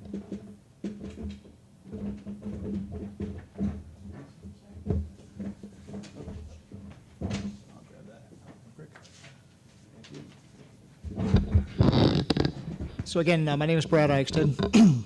I'm covering for Ron Bream. As he said, he's out attending his nephew's graduation party out in South Carolina. So Ron had asked me to go ahead and help talk a little bit about the state fair. As Bill has said, the state fair is a great opportunity for the Missouri Libertarian Party. It gives us essentially 3 key items. 1, it is one of our major outreach opportunities outside of actually running candidates. 2, it's a chance for us as individual libertarians to have a chance to interact and improve our message as we communicate libertarianism to other people. Where else do people typically come up to you? You get a chance to talk to them. You can practice and refine your message. If it fails with one person, well, guess what? There's another one that's going to be coming up. Gives you a chance to do it over and over and over again. And third, and probably most important from what we've seen today, is, as John Phillips said, this is our opportunity to partner and build coalitions with other like-minded organizations. Bill had mentioned about the medical marijuana. 2 years ago, that was one of the items that we had, that we were partnering with the Medical Marijuana Initiative to get ballot access for that amendment. We were a part of what was helping get that successfully onto the ballot in Missouri, and now we have medical marijuana here in Missouri. We have other opportunities we've heard about today, whether it's STOP, whether it's the petition around proportional representation, which I helped run as a candidate before. We have ranked choice voting and other opportunities. So I would encourage us, and you as individuals, I handed out some different cards from Ron. If you have a chance to get down, even if it's not for all day, if it's a partial day, for a couple of hours, show up. Even if somebody's already scheduled, if you can show up, it's always nice to have another Libertarian, because sometimes you get multiple people there, and having multiple Libertarians makes it easier to talk to folks. Now, I know not everybody is outgoing. You know, most people that know me know I'm a pretty shy guy, right? Well, not really. But a lot of people out there aren't as eager to go out. So what I thought this year, we have a primary theme, thanks to Greg Tlopik. We're looking at Tweedledee and Tweedledar. Basically, there's not a dime's worth of difference between the Tweedledee and Tweedledars that are out there. And I know from what Greg has indicated, Ron's got some signage and some other things to help with that. If we have opportunities to have petitions and other items to bring it in, that will help. But I thought we might add one other item, and this is something I adapted from my campaign, and I call it the Libertarian Wheel of Liberty. And it's very simply a chance to go ahead. I purchased a number of different items here. We have our Liberty Bell, we have the Bill of Rights, we have an eagle, we have other symbols of United States patriotism and our freedoms. And basically just running it around. I know it sounds maybe a little annoying here, but when you're on the fairgrounds, you want that sound to get out there. And just saying, hey, you know, come up and spin the wheel of liberty. When you spin with liberty, you're always going to win. You're always going to get a little prize.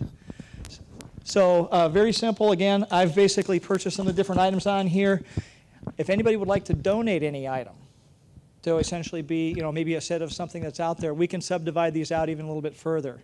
But I thought this is something, you don't even have to talk. And I've done this at different groups. Just doing this, that sound is going to go ahead and draw people in. So I would encourage you, we're going to try this out, see how it works to bring folks with that.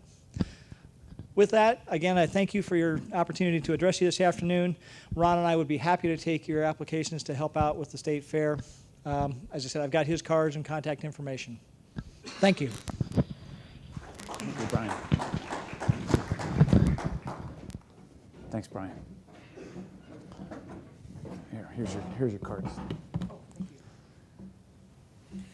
Okay, thank you. Thank you, Brian. Yeah, the state fair, we've made a commitment to it. A couple of years ago, I wasn't so enthusiastic about it, and I've been convinced that it's a right place to be, right thing to do, and it's really a little expensive for us, but not unworth it. It's definitely worth it. Next item on the agenda, and I'm repeating myself. Yes, Cecil. This would be a good place to point out that Greene County Libertarian Party and the Missouri Libertarian Party have teamed up to do the Ozark Empire Fair here in Greene County. So we do need some people to step forward to help out with that, and we are going to be up in Sedalia helping out with the state. Okay. Thank you, Cecil. Moving on to the next item, I've already kind of addressed this morning. I don't know who's here this morning and heard it or not this. So, Sean talked about this a little bit. And so we had the newsletter, the Show Me Freedom newsletter, which we're probably not going to publish again unless we really feel a need or somebody really makes a motion for that in its paper form. I think we're going to move that to an electronic format. And so, again, we're looking for editor and content. So we need maybe a Show Me Freedom editor, somebody to volunteer who can, once they receive content, could provide content, but also when they receive content, can proof it, make sure it looks good, make sure it makes sense, edit it, ship it off to Sean. Sean can get it published on the website, or even Greg at this point, and matter of fact, myself. So one of the three of us can get it onto the website in an appropriate place. We're not going to open the website up to just everybody. That would cause chaos. So Show Me Freedom newsletter is going to be electronic from now on, unless we feel passionate about it one other way. And content. Anything that's going on, as Cecil just mentioned, a county fair here or something like this, a little write-up of that. Anything that's the petitions that may be going on, the people are interested in legislation that's going on, the people are interested, positions that we have on those. Those are all could be part of the front page of our website and front page of our Show Me Freedom newsletter. All right, enough said. Next item on our agenda is the officer reports, or officer elections. We normally do this by secret ballot. Is that right? Have a nomination secret ballot, or just yes?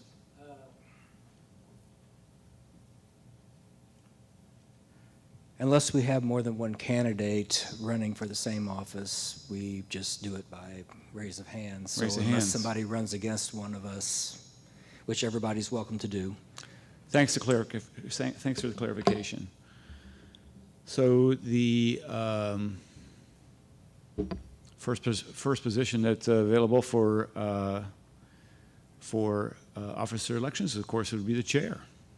And I'm running for chair. Yes, Greg. I nominate. Oh, Greg second. Brian second. Greg first. Greg second. Sean third.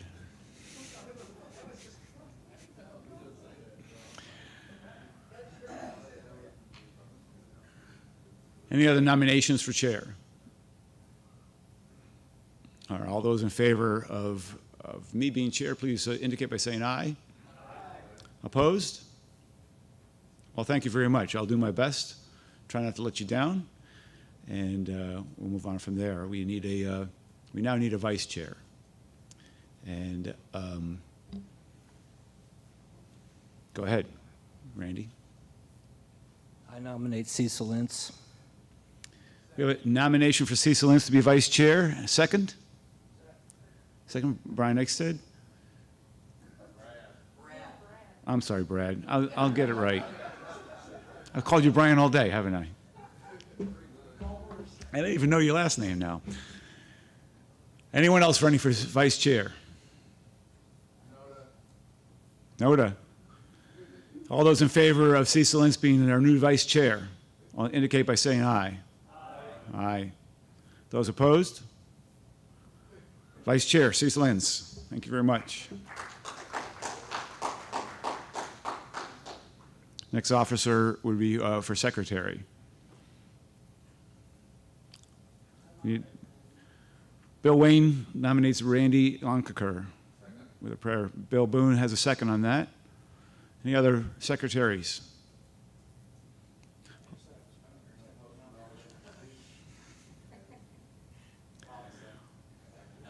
We're not going to let you. We're not going to let you not accept. So, all those in favor, Randy Lonkaker. Opposed? Congratulations, Randy. 2 more years. I don't know what happened there. Executive Director Greg Tlapik, would you mind serving as Executive Director for another couple of years? I skipped right over the finance guy. Easy to miss. All right, yeah, we'll come back to that in a second. So we need a treasurer. Please, we need a nomination for treasurer. I nominate Sean O'Toole. I'll second. I didn't see the second. Yeah. Thanks, Brian. Nominated by Cecil, seconded by Brad.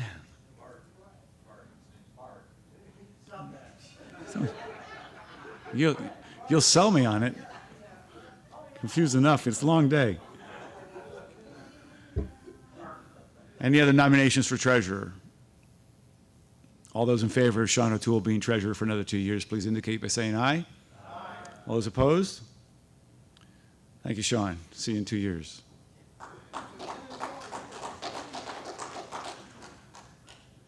Greg Talapic, will you accept my appointment as executive director for the next 2 years? Thank you. Thank you, Sean. Or thank you, Sean, and thank you, Greg. Webmaster is not really an officer report. Is it an officer, webmaster? Yeah, I don't think so. Yeah. It's appointed by the chair. Yeah. But not even an officer. It's just here as a report kind of officer. Sorry about that. He's already an officer. He doesn't get 2 votes. Okay. So that is our officer elections. It's now, the next item on our agenda is to form our executive committee. Okay, I've been corrected. So we'll throw that last. New business. Mike. No, that Mike.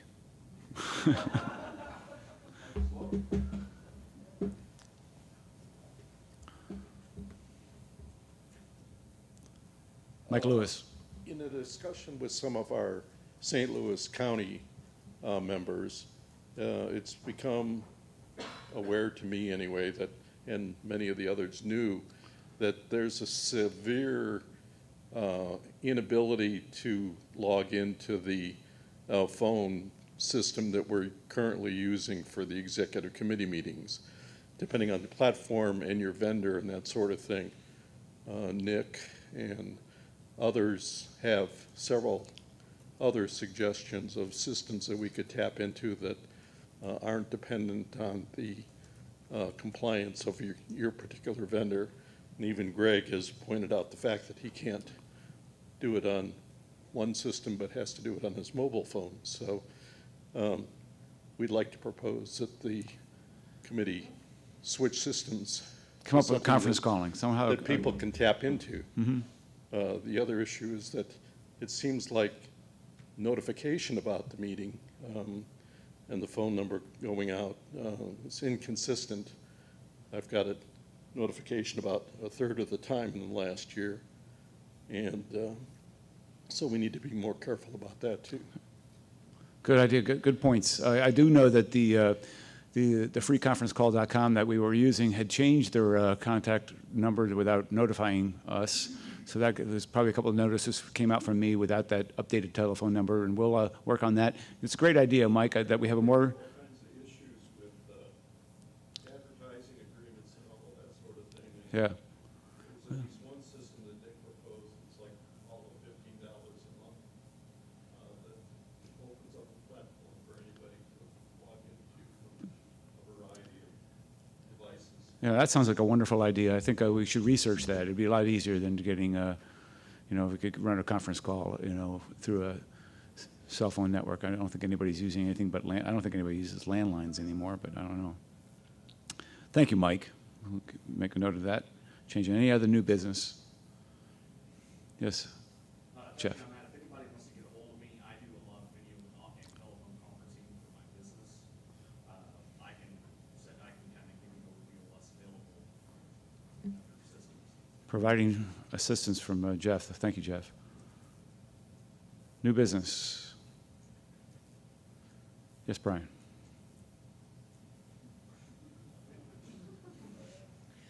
So I had talked earlier as regards to the state convention and the opportunities that we have there. I would like to make a motion for the committee to approve for Ron Bream to accept opportunities to partner with some of the groups that we've heard here today, specifically 3 groups, Gary Nolan's STOP petition, the petition from Winston Apple as regards to the proportional representation, and also from Larry Bradley around ranked choice voting, that we essentially support and have a coalition at the state party, or sorry, at the state fair, similar to what we did successfully for the marijuana legalization opportunity we did a couple of years ago.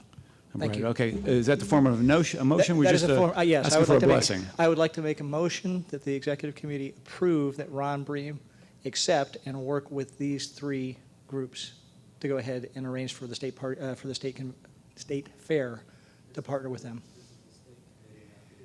Okay, so I need to wait until after the executive committee first. Which is the appropriate, if I may ask, point of inquiry then?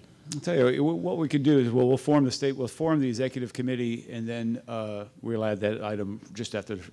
Well, we have an executive committee here that's, well, it's kind of in limbo right now. Yeah. Okay, so if I need So- to wait, I that's think fine. I think it's safe. I think it's safe to give Ron his green light, and we'll revoke that from your proposal. We'll revoke that at the next meeting if we feel appropriate. So Okay, I will feel free to give Ron all the data all the power he needs, and we'll.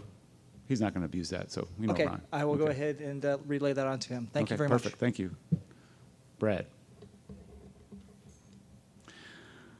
Announcements. Oh, I'm sorry. Continue with new business. Okay, next item on the agenda would be the announcements. We have any announcements? This would be appropriate time for, oh, here we go. Champion of Freedom Award winner, Tom Roulette. Just really quick. It was said earlier today that there's only been like one Libertarian legislator elected. There have been 10, and of those 10, 3 of them have been reelected. And it was a while ago, but there's certainly been more than one in the Libertarian Party's history. And that's only, those 10 are only the ones who have had a majority of their votes come from the Libertarian line. Some of them are fusion votes. That's not counting the one that are fusion and they're a Libertarian, but they got more votes on the Republican line. If you do it that way, there's even more. Thank you, Tom.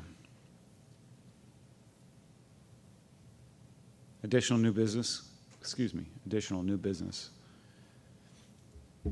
Okay, takes us to the next item on our agenda would be the announcements. Any announcements, Green Party announcements? All right. Seeing no announcements, friendly amendment to the tonight's agenda. The next item on the agenda will be now to form the executive committee. This will be the last item on the agenda. Please.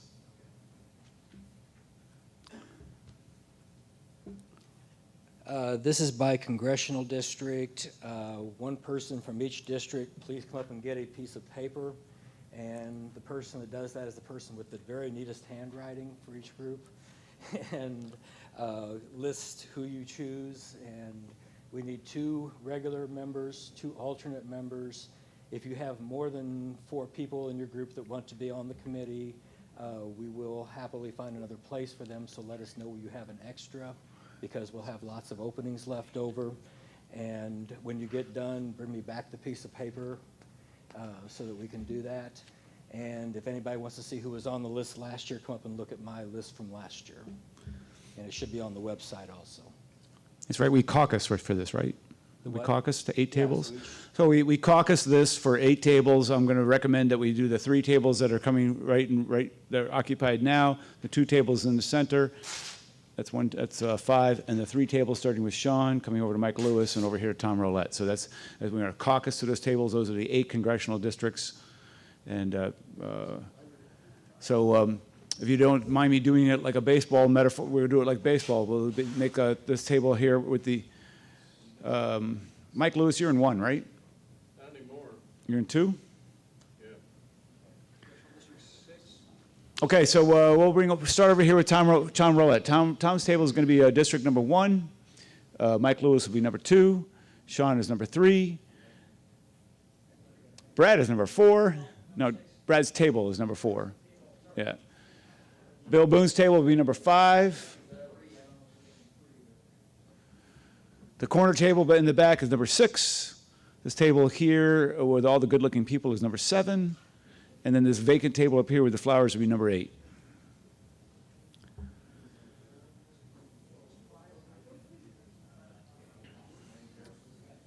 Okay, I'm in 2, so I'm going to go down there. Be back in a minute.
state money?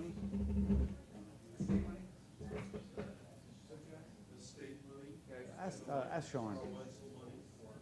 Ask Sean. I don't know. I don't know the answer. Sean would know. He does all the MEC reporting.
No.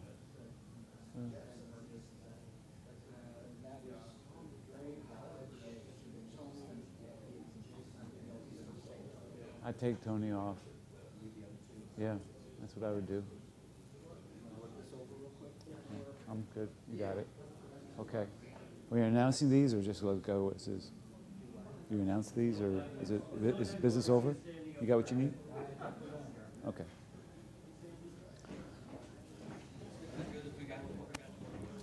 Okay, we're pretty close here to finishing up our state committee meeting. Thank you all for getting that job done. We didn't have anybody here for the third. We're going to. I'll work on that with the executive committee a little bit later on in the month, or get people delegated there. We're going to pull some people out that haven't been participating, but we'll get some people who are willing to do that work. That brings us to the conclusion of today's state committee meeting. Do I have a motion to adjourn? Eric? So moved. Second. Cecil, second.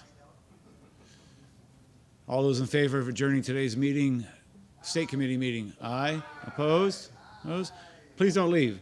All right, a little bit of convention business now. It's early. We did that pretty early. It's 3 o'clock in the afternoon, and the next event is dinner. Starts at 6. So we have 3 hours. We have, if you see a couple of people, the vendors that have been here, pretty quiet all day long. And so before you leave the room, I've invited them to come up and tell us a little bit about why they're here. So this is the Convention of States, the Better Ballot, and Missouri Cannabis Reform. 2 or 3 minutes, each one is going to come up and kind of talk to you about why they're here. And then we'll adjourn. We're going to break after the last speaker comes up. We're going to break until 6 p.m., make it about 5:45, break till 6 p.m., and continue with dinner and our presidential forum. So, Convention of States. If you have a spokesperson that would like to come over.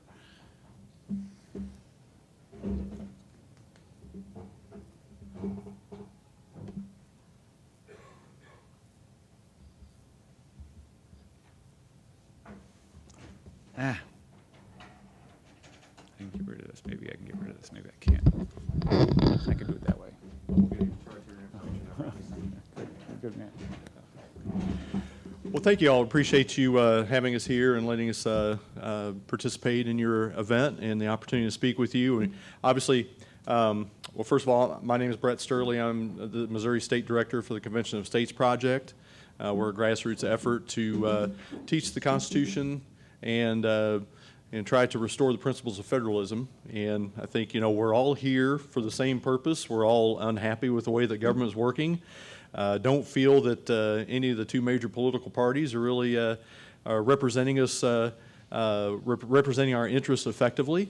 And so we all have different, you know, solutions to the problem. And what our solution is found in Article 5 of the Constitution. And in Article 5, that has the lays out the process by where the Constitution can be amended.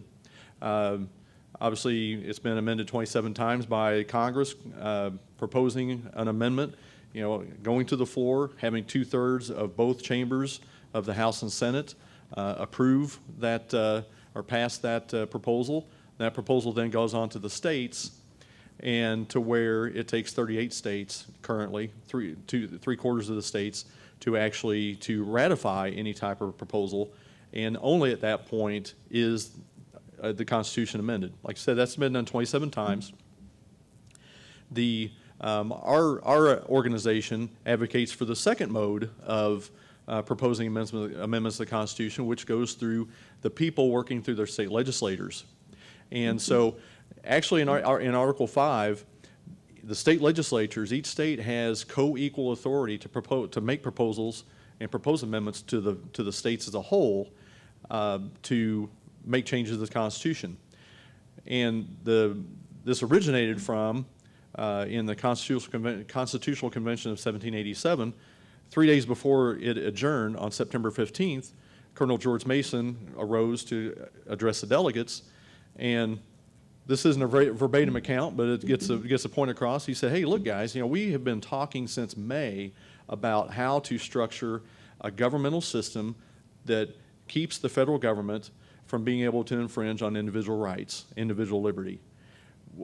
We have a flawed document because we have given the only way to change this document for reasons, for events that come over experience, or as the union grows.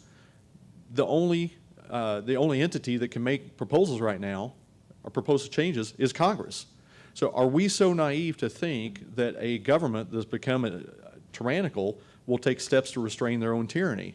So we have to give the people in the states a way to propose changes to the Constitution for things that they might want to see, but the federal government is not in their interests. And so that's exactly where we see ourselves right now. I mean, for decades, it's been agreed across the political spectrum from coast to coast that the federal government does too much, they spend too much, and they stay there too long. And it's also pretty well universally agreed to that D.C. will never, ever take any steps to restrain their own spending authority, to restrain their own authority to make decisions, or to send themselves home, or do any type of rotation in office, as Thomas Jefferson spoke about. So that leaves it to the states and the state legislatures to do this. Specifically, there's several Article 5 movements out there for all different types of proposals. Specifically, the Convention of States Project, our resolution, which has passed 15 states. We have to pass 34 states to reach that 34 state threshold. We passed 15 states so far, Missouri in 2017. What our resolution allows to be discussed at this interstate meeting of state commissioners are proposals to limit the size and scope and jurisdiction of the federal government, discuss term limits for federal officials, and restore fiscal restraints. It addresses each of those areas to where where D.C. is doing too much, spending too much, and staying there too long. So this is a grassroots-led effort. We have just shy of 4 million supporters nationwide. We have volunteers like myself and our Veterans Coalition Director, Tim Rickey, that was over at our table helping today. So this is something that it's really the enforcement mechanism of the 10th Amendment. If you know, the 10th Amendment says any states there aren't any rights or authority that's not specifically given to the federal government in the 10th Amendment, in the Constitution, is then reserved to the states and the people. So, that kind of lays out the principle of how federalism should work, where the authority should work, that there's only enumerated powers that the federal government can enact. Then everything else is reserved to the states. But there's no penalty mechanism. There's no enforcement mechanism. The two mechanisms that were in the Constitution were the state legislatures selecting their senators to serve in Washington, D.C. That was supposed to be the state's voice in Washington, D.C. Then the second mode is through the Convention of States process. So really, I think that our group's goals and the Libertarian Party's goal and platform, we want to restore the principles of federalism, and we want to return decision-making authority back to the states and back to the local level to where it belongs. We think whether you're a representative in inner city St. Louis or in Cape Girardeau, it's our position is that you are a better, you know better what your community needs than some bureaucrat in Washington, D.C., some a politician that maybe we elect, but again, that's one of the reasons why we're here, because we don't feel that our views are being adequately advocated for in Washington, D.C. So what is needed is a structural change. The structure itself is broken. If you think that, we've all studied the separation of powers in civics class. For those of us who had the privilege of having civics class, that's not widespread anymore. So we understand the separation of powers between the executive, judicial, and legislative branches. But what is more important, another layer deep, is that vertical axis of the authority, governing authority residing with the people then delegate a portion of that authority to the states delegate a portion of that authority to the federal government. That vertical axis has been totally destroyed. So that's what has to be, that's what has to be restored, and until that's restored, we're going to continue to get bad public policy, because you have people, we have the wrong people making decisions about the wrong things in the wrong places. They're making decisions in Washington, D.C. that they don't have any constitutional authority to make. So that's what our goal is education about about our founding principles, about the Constitution, and advocating to encouraging our legislators to pass this resolution so we can have this interstate meeting that has been a rich tradition throughout our history, to where the states would get together and they would make decisions about how the states would function and different types of regional interests. We need to do this on a national basis to restore that vertical axis of authority coming from the people to the federal government. So that's kind of briefly what we're about. I'm happy to entertain any kind of questions that you might have. Yes, sir. So what you're after is specific issues, or so what specifically are as far as the spending stuff like that? Can you go a little bit more into detail as far as what actually is being proposed? Sure. For different states to get them to sign on? Sure, absolutely, and excellent question. If you look, first of all, we've never had an Article 5, a convention of states held under Article 5 in our history. There have been, state legislatures have passed over 400 applications to hold a convention of states meeting under Article 5. The problem is that there haven't been 34 of those applications that have agreed to what the purpose of that meeting is. The reason being is that to this point, they've all focused on a predetermined, pre-worded amendment that somebody has come up with and drafted and tried to get through 34 states. Well, what ends up happening is, Missouri might look at this and say, okay, we like this as is, we'll pass it. Kansas will look at it, well, we like this, but we're going to change X, Y, and Z. Eventually, you get like the party game where you have 30 people, you tell somebody that, Billy has a paper cut on his finger, and by the time the story gets to the other end of the line, he has to have his right leg amputated or something, So you don't end up with those 34 applications agreeing with each other. So the approach that we've decided to take is to look at, what are the problems? Too much spending, co-opting of authority in Washington, D.C., and career politicians, and let's focus on that subject matter. And then so let's design the agenda of the interstate meeting around those subject matter areas, and then the states can select their commissioners to go there and represent the state's interests, and then they can just work just like they do in Jefferson City, just like they do in Austin, Texas. They work in a deliberative body through the legislative process to where proposals will be brought to the floor, they'll be assigned a committee, they'll be amended in committee, they'll be voted out of committee, they'll come back to the committee of the whole, amended and debated some more, and then either pass or fail coming out of the convention. The convention itself is powerless. Anything that would be passed out of an Article 5 Convention of States meeting isn't worth the paper it's written on until 38 states agree to that proposal. And then at that point, that's what the true enforcement mechanism is.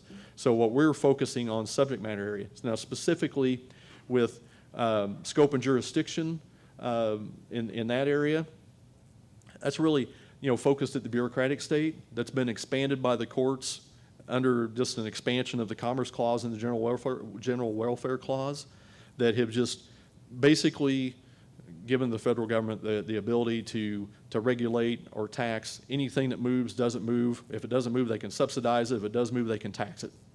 So, the General Welfare Clause and the Commerce Clause are very short, but they have been expanded by court decisions. So a restatement of saying, hey, regulating interstate commerce, that means the framers meant to make regular the transfer of goods and services across state lines. It doesn't mean that you have to have a regulation on everything, every type of commerce.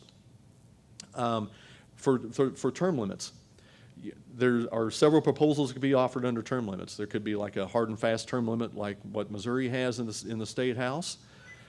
Personally, what I would like to see is I would like to see a return to the principle of rotation in office, that maybe you have somebody can serve a 12-year segment in Washington, D.C., either in the Senate or the House, and at that point, after that, they have to set out an election cycle.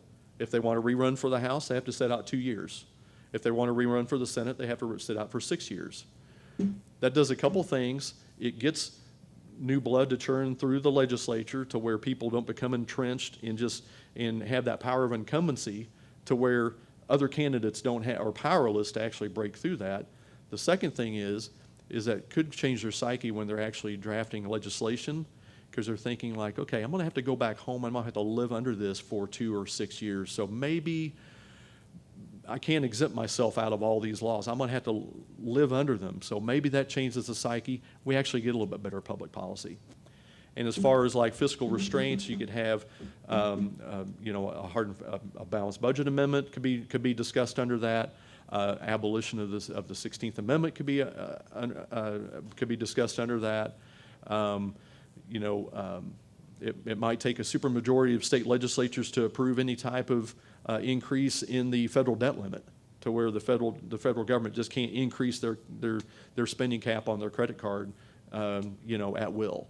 So those are some different things, but those will all be proposals that we would discuss within that deliberative process at the convention. That is correct. Yes. My concern is, from initially looking at that, you could eventually do a Pandora's box of that may not go the way that you actually intended it to go. So it's good to hear there's actually a limitation on that. But would it be fair to say that this is more of a state versus federal fight rather than a individual versus the federal? Well, it's the individual. The purpose of the Article 5 Convention of States process is that individuals working. I mean, the individuals we cannot have redress with the federal government per se on the level that's needed. So we have to work through the state legislatures. The reason why the states are involved is the states created the federal government. So ultimately, the states acting together have more power, have more constitutional power than the federal government. So we just need to re-establish that relationship to where the states are the parent and the federal government is the child. As a question, so, you say that the convention of states would be limited to the topics. What's the enforcement mechanism to ensure that happens? Sure. Okay, sure, absolutely. First is historical precedent. We've had several interstate conventions, interstate meetings for all types of regional interests throughout our history. They have all abided by simple rules that anything that's discussed outside the scope of the agenda, that is actually the commission calling. The commission, the application that's passed is also the authority of the Convention of States, so of that interstate convention. So anything outside of that would be called out of order. It's always been one state, one vote. The state legislatures always select their commissioners and who represents them. They have the ability to recall them. In Missouri, will be discussing our faithful commissioner law. Actually, they're setting forward the process of selecting commissioners to an Article 5 meeting.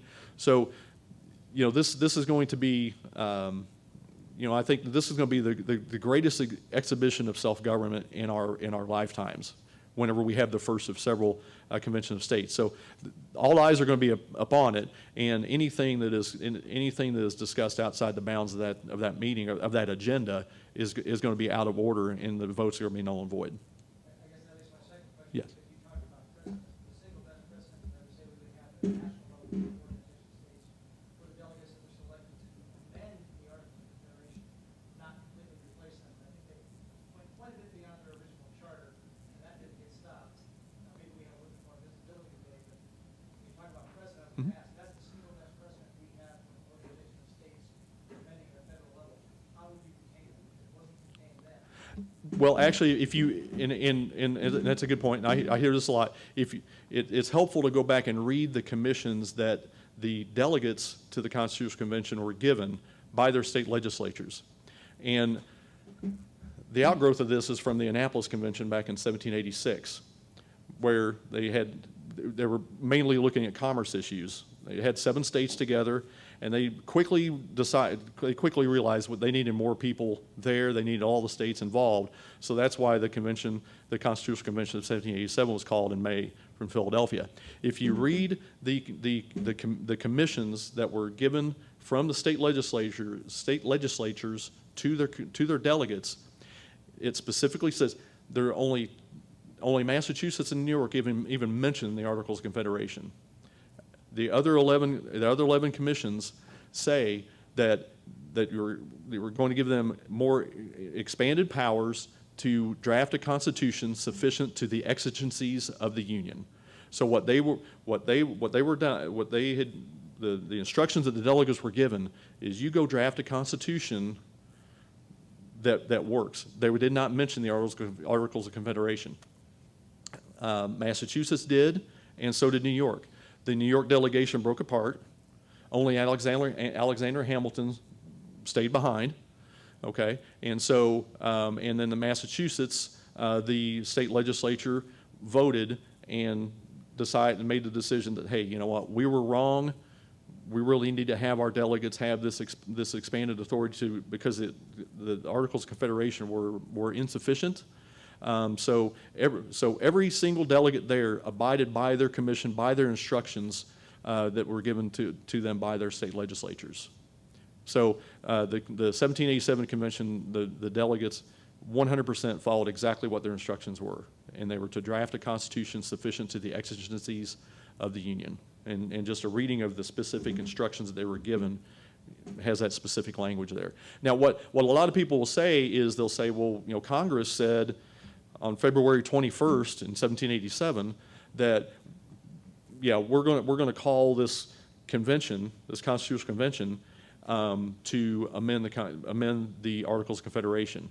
Well, prior to that point, 7 states have already passed their application. They had already said, we're going to have this meeting in May, and it is to draft, as I said, to draft a constitution sufficient to the exigencies of the Union and give the delegates a more greater expanded power than what they had at the Annapolis Convention. So the congressional resolution wasn't even addressed to the states, wasn't an instruction to the states. It was more like a Me Too type thing, like, okay, yeah, we agree with that, but you know what, the process has already been been put in motion by the states. The states controlled the process. Congress had no role other than ministerial role. And if anything else, I know we're out of time. Anything else, just please feel free to catch me over here at the table. So I appreciate it. Thank you very much.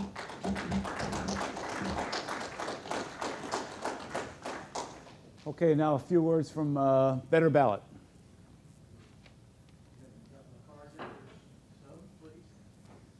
Try to be brief here. First thing I always, whenever I speak to a group, the first thing I always try to say is that I'm not here to change the team you root for, especially in a situation like this when you talk about political topics. What I'm here to talk about always is about the way we choose the team that represents us, okay? I have a pretty good life right now, and the reason I have the life I have today is because I have a gift, and that gift was to recognize the flaws in an organizational structure and to find the solutions and make those solutions work within that organization. And I see that same opportunity for us with the way we run our elections. I often say we have the behavior and the outcomes we have from elected officials because of the way we elect them. We will continue to have those behaviors and outcomes so long as we continue to use the processes we use today. If we want different outcomes and behaviors, then we have to change the way that we elect these people. You've already heard from Winston.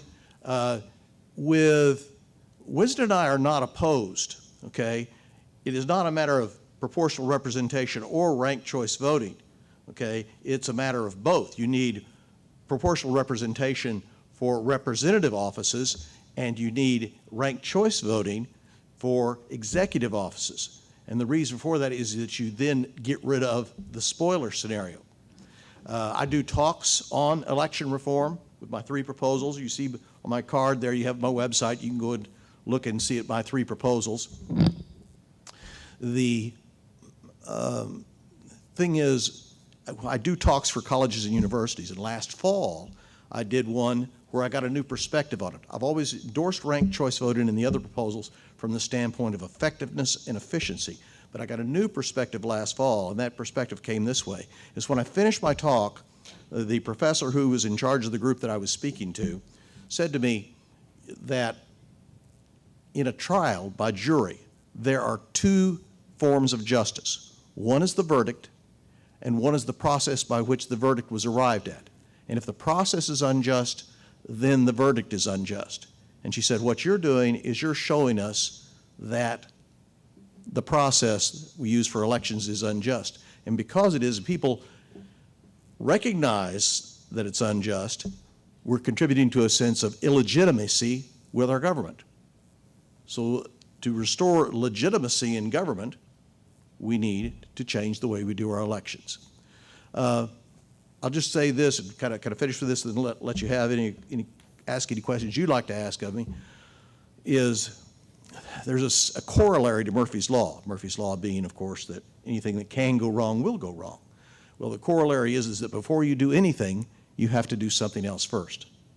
And I would say to all of you here today, if you really want to have an impact, if you want to have elected offices and have the ability to set policy, write laws, approve budgets, and appoint judges, then the first thing you need to do is to fix it so you can get elected.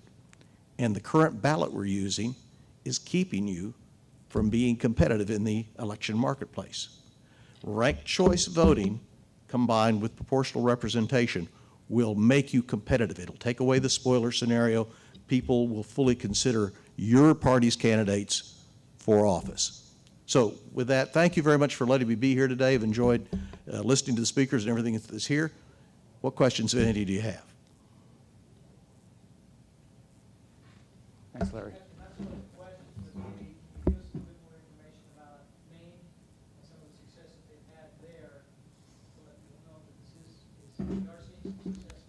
Right.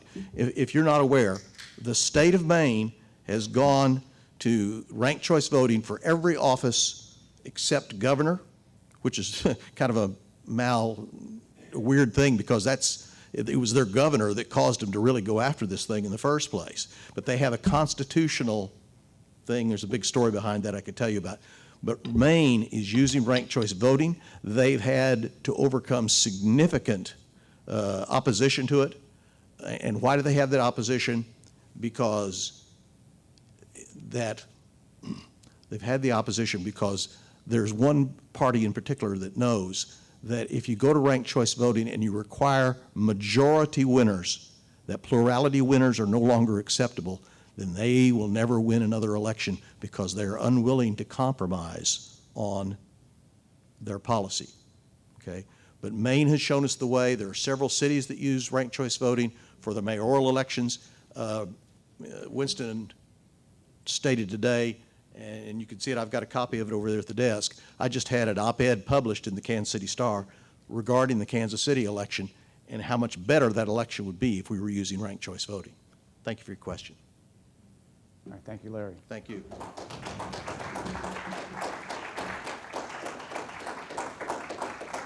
Our last exhibitor is with Missouri Cannabis Reform. Once he's finished, we'll break until dinner. Dinner will be served at 6. I'll be back in about 10 seconds. That's all right. You can handle Well, it. we got 3 styles of t-shirts for sale. All the proceeds help out my legalization effort, Missouri Cannabis Reform. We got to legalize it. We want to legalize it to where everybody can profit, not just the rich. Free to leave, and also one of my favorite, well, I just talked about, but I'm a disc golf. So we appreciate any support that you can. We sell the t-shirts for $20 a piece. It goes in for like web, like paying for like domaining, that sort of stuff, and more t-shirts, of course, so that I can get more sizes, so that way, hopefully I can maybe be at the state fair and sell some t-shirts. I need to get somebody on that one. Got the contact information, but we really appreciate your support.